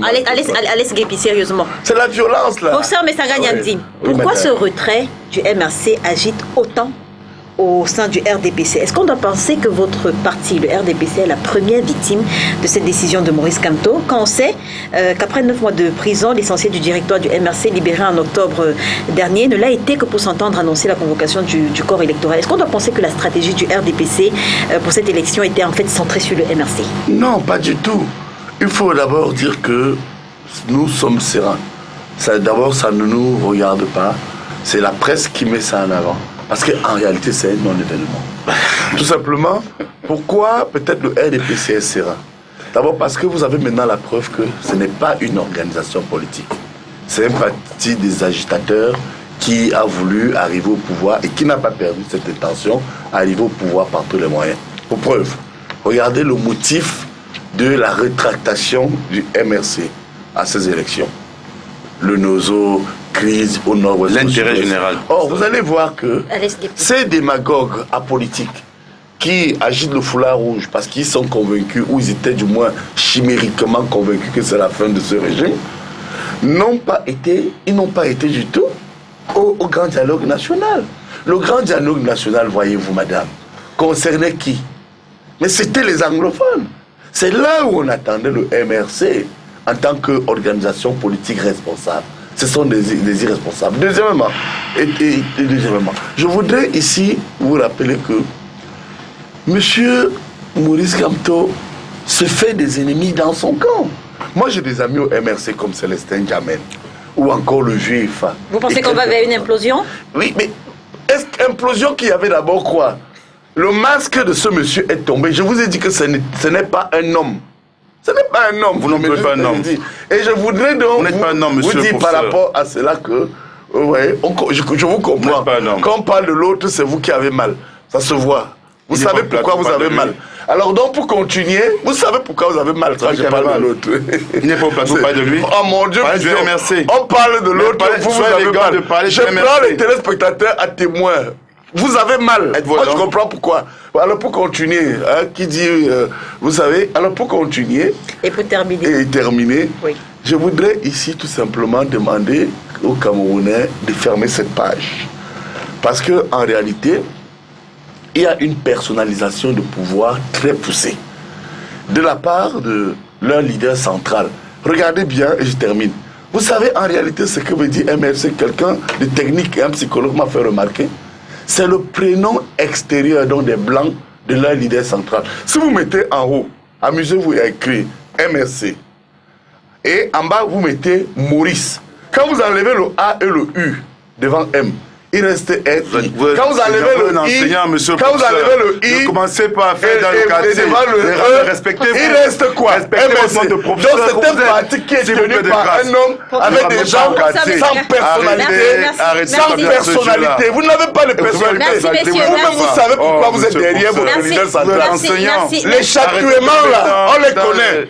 C'est pourquoi vous êtes perdus. Vous n'avez même plus d'enseignants. Parce que si la honte tuait, vous ne serez même pas là. Je ne le serai pas.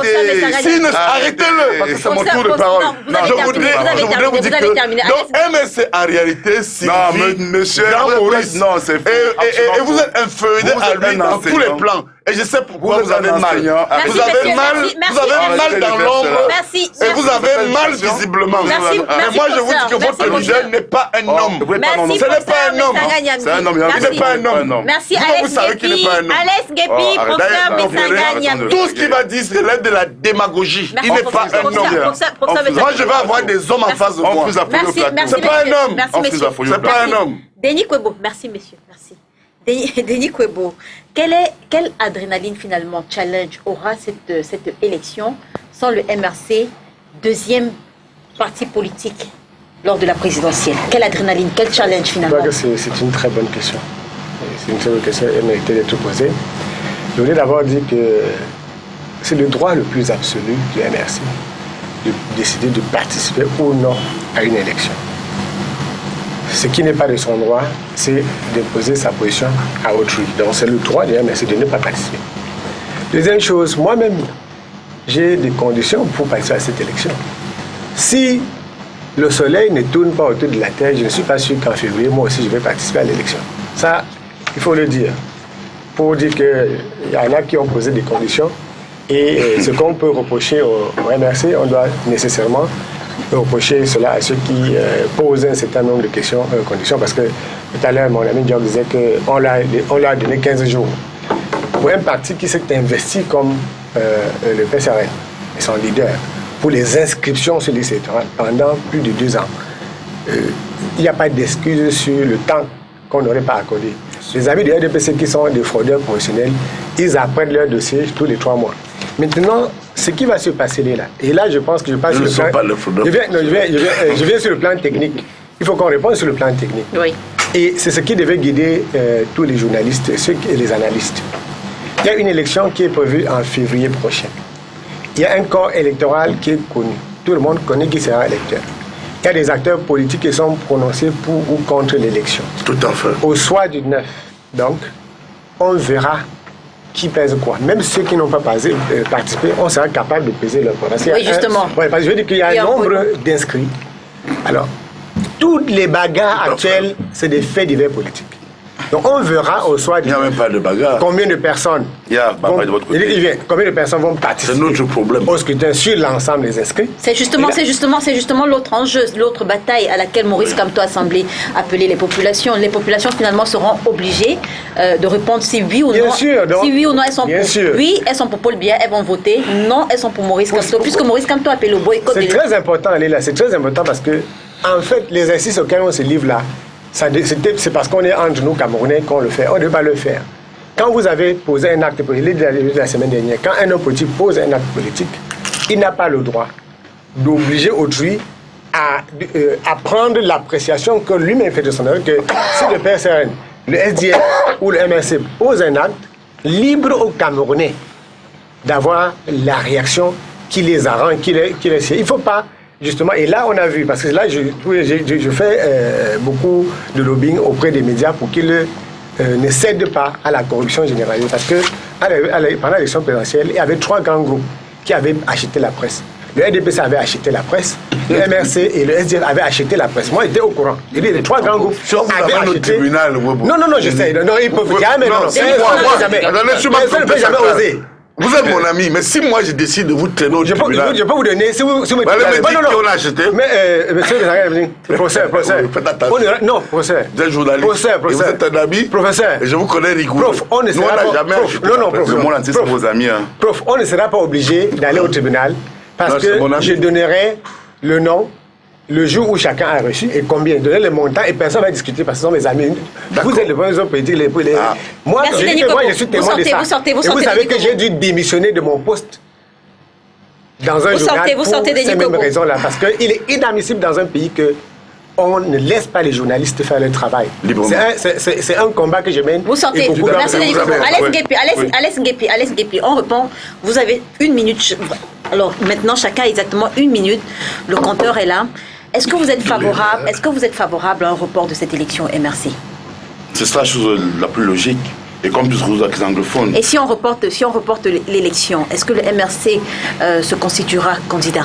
Nous avons clairement dit, s'il y a un report, il faille qu'on résolve la crise anglophone. C'est ça notre... Et qu'on voit le électoral. Maintenant, vous pensez que... Permettez-moi, ma dernière minute de grâce. Je tiens à dire quelque chose. Quand je dis 1 minute, c'est 1 minute en répondant aux questions que je pose. Ce n'est pas Monsieur, 1 minute en répondant aux questions. Nous sommes dans la communauté politique. Je tiens à dire quelque chose. Oui. Nous avons dit, nous ne prenons pas part aux élections. Nous avons appelé nos amis de l'opposition camerounaise, la vraie opposition, à ne pas prendre part aux élections. Nous avons appelé le peuple camerounais à ne pas aller aux élections. Maintenant, pourquoi quand il y a des partis politiques de l'opposition qui ont dit qu'ils demandent 15 jours, on ne les a pas accordés. Nous espérons que ces partis-là, avec leur leader qui a appelé notre boulanger, le Kérosène, n'ira pas aux élections. Il faudrait que le représentant du Kérosène sur ce plateau nous dise qu'il n'ira pas aux élections. Ça ne sert à rien de vouloir tourner en revue. Pourquoi quand le CPP a appelé justement les partis politiques d'opposition en 2018, vous avez décidé de partir? Pourquoi aujourd'hui vous voulez que le PCRN vous suive alors que vous n'avez pas? Ils sont les partis politiques, c'est à eux de décider s'ils vont ou pas et de peser les conséquences. Merci. Alors, Christian Ndjok, le PCRN demande 15 jours supplémentaires pour pouvoir déposer les dossiers des candidats. Sur quel fondement juridique repose cette demande de Cabral-Libby?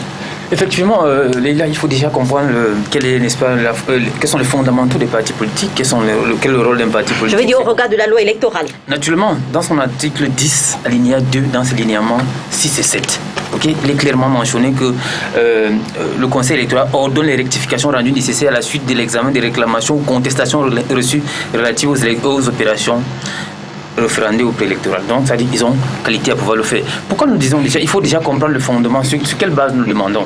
En réalité, on n'a pas dit qu'on n'était pas prêt. Est-ce qu'il y a eu une demande formelle? Oui. Est-ce qu'il y a eu une demande formelle? Non, de toute façon, je vous avais ça même déjà été rejeté par les camps. Ça a été rejeté. Alex Guépi. Même M. Guépi. Maintenant, là, j'espère que vous allez la boucle loin. J'ai la parole désormais.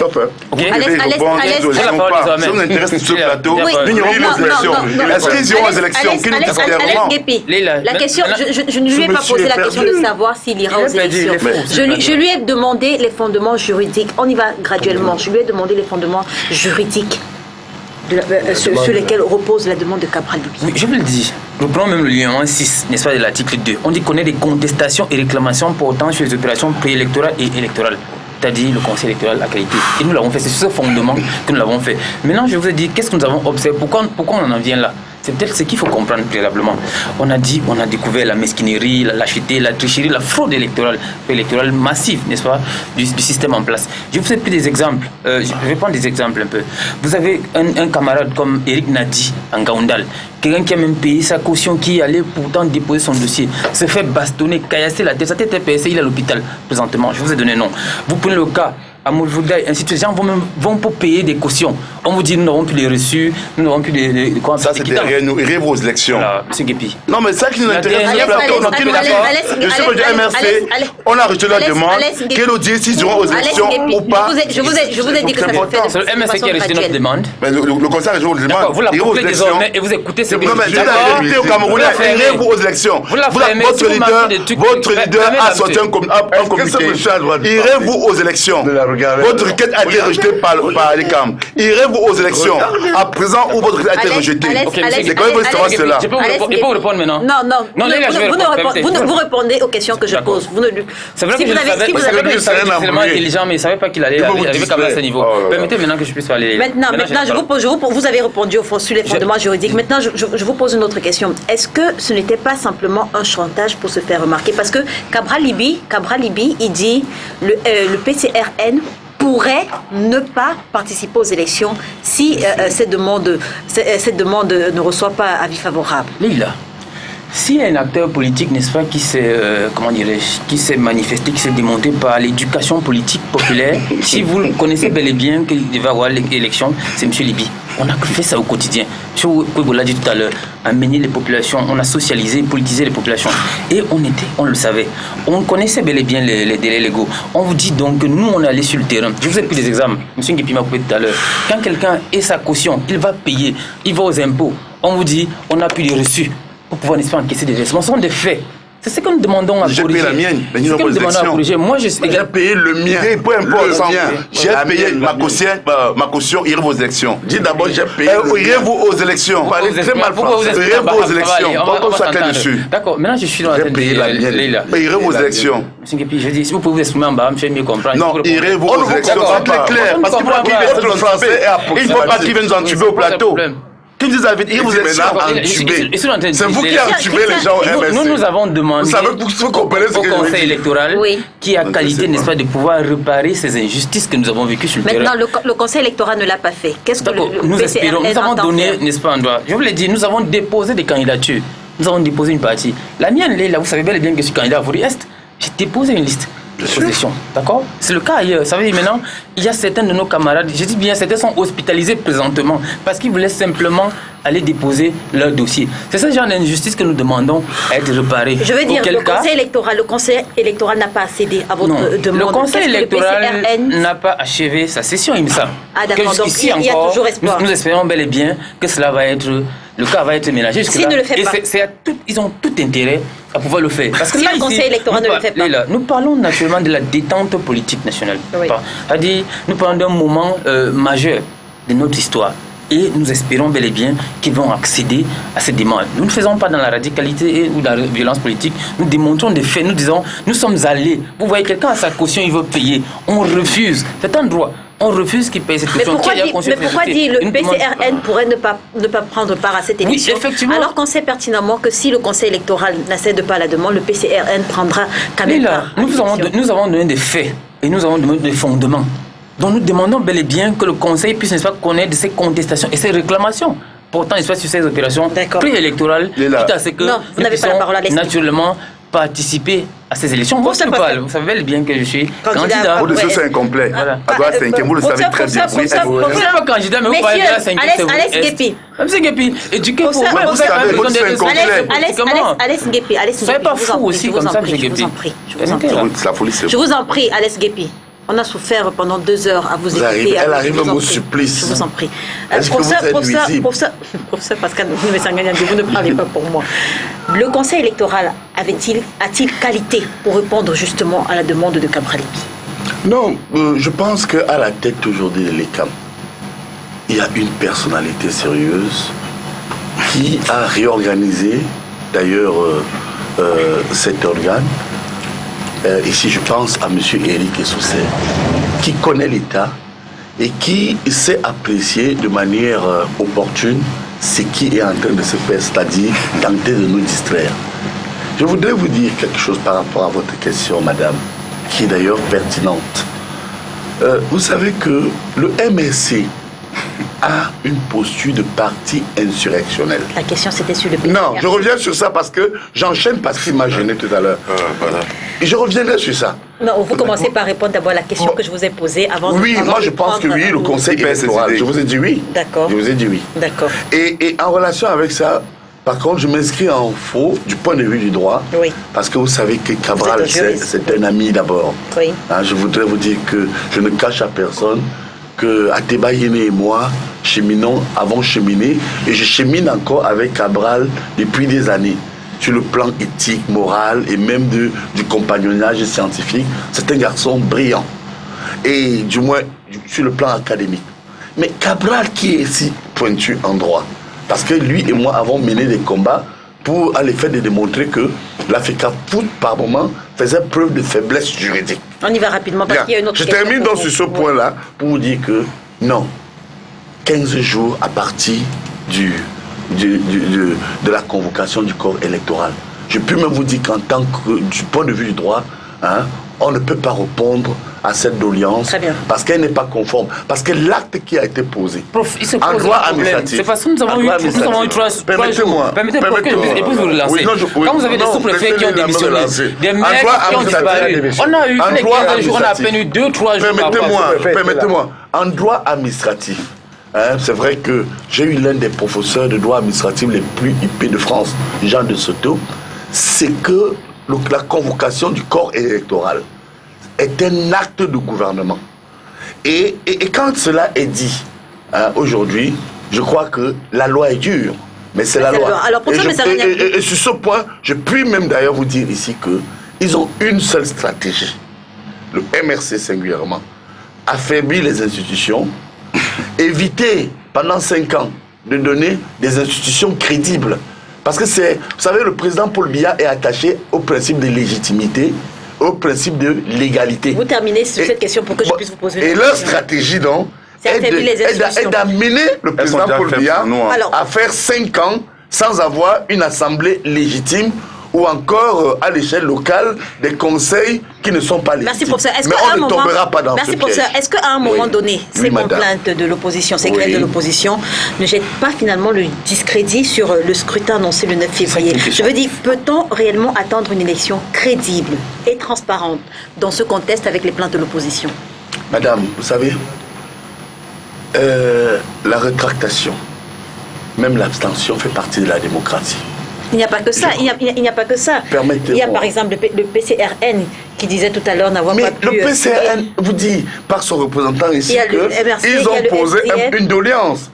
Qui peut faire... Je ne parle pas de cette doléance, je parle des plans de la crédibilité. Et le code électoral qui n'est pas consensuel, et les dossiers qui n'ont pas pu être signés parce que les sous-préfets, à cause des manigances des sous-préfets, des manigances des maires. Je veux dire, partant de tout cela, est-ce qu'on peut s'attendre à une élection crédible, transparente dans ce contexte-là?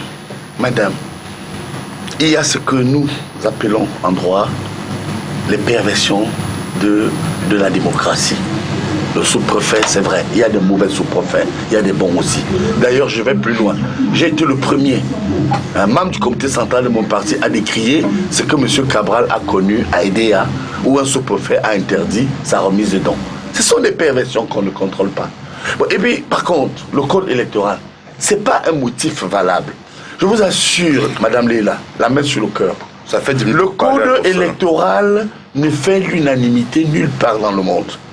C'est pourquoi le MRC et nos adversaires de l'opposition, qui sont après tous nos compatriotes, il ne faut pas qu'on transforme la politique en un jeu de haine, mais qu'ils se battent pour prendre le pouvoir. Quand ils auront une majorité, à la fois à l'Assemblée nationale, mais personne ne doute un tant soit peu que le président Paul Biya n'étant pas éternel, et puis connu comme celui qui veut apporter la démocratie et la prospérité au Cameroun. Depuis 37 ans, et il est clair que... il fait pas. Il est clair que son ancien ministre...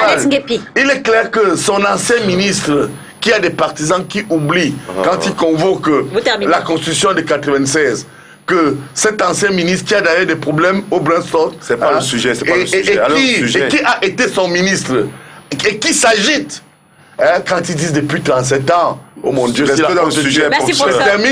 Non, restez dans le sujet. Pour nous, madame, ces gens n'ont pas de valeur. Merci pour ça. Et les Camerounais l'ont prouvé. Et je sais que vous voulez bloquer les institutions. Mais le RDPC, mais je vais vous dire une valeur. Je vais vous dire deux choses. La valeur du banditisme et du pôle. Je chute quand même. Merci. En attendant, l'affaire du printemps, c'est pas nous. Vous êtes des voleurs vrais. En attendant, c'est pas nous. Non, vous êtes des voleurs RDPC. Moi, c'est que je voulais dire.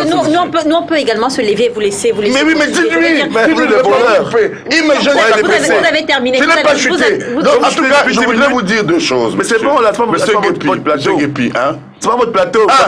Vous n'avez pas le monopole de la violence. Je vous le dis. On est fatigué là. Et de deux, vous avez cru que les élections locales, du point de vue de l'analyse, étaient des élections présidentielles. Mais je voudrais vous dire qu'en sciences administratives, l'élection la plus facile, monsieur, vous êtes cohérent. L'élection la plus facile, l'élection la plus facile est l'élection cohérente. Il le fait exprès. Les gens de la l'élection la plus facile, c'est l'élection présidentielle. Vous ne pouvez pas aller à une élection locale. Vous avez mis en avant le tribalisme au départ. Vous venez de comprendre que le tribalisme Merci, messieurs. même le tribalisme que vous avez Merci, messieurs. Mesdames et messieurs, merci de nous avoir suivis. C'est vous qui êtes cohérent. Denis Kobo, j'aimerais juste... C'est vous n'avez rien à dire. Allez aux élections. Dis-lui, c'est lui qui va se faire cette fois. C'est vous qui devez vous taire. Je vous ai dit que vous n'étiez pas des hommes. Ça fait 10 minutes que vous posez la vous parlez. L'émission est rediffusée. Vous n'avez rien compris de la démocratie. Et demain à 13h30 à dimanche. Oh oui, c'est vous le voleur. C'est vous.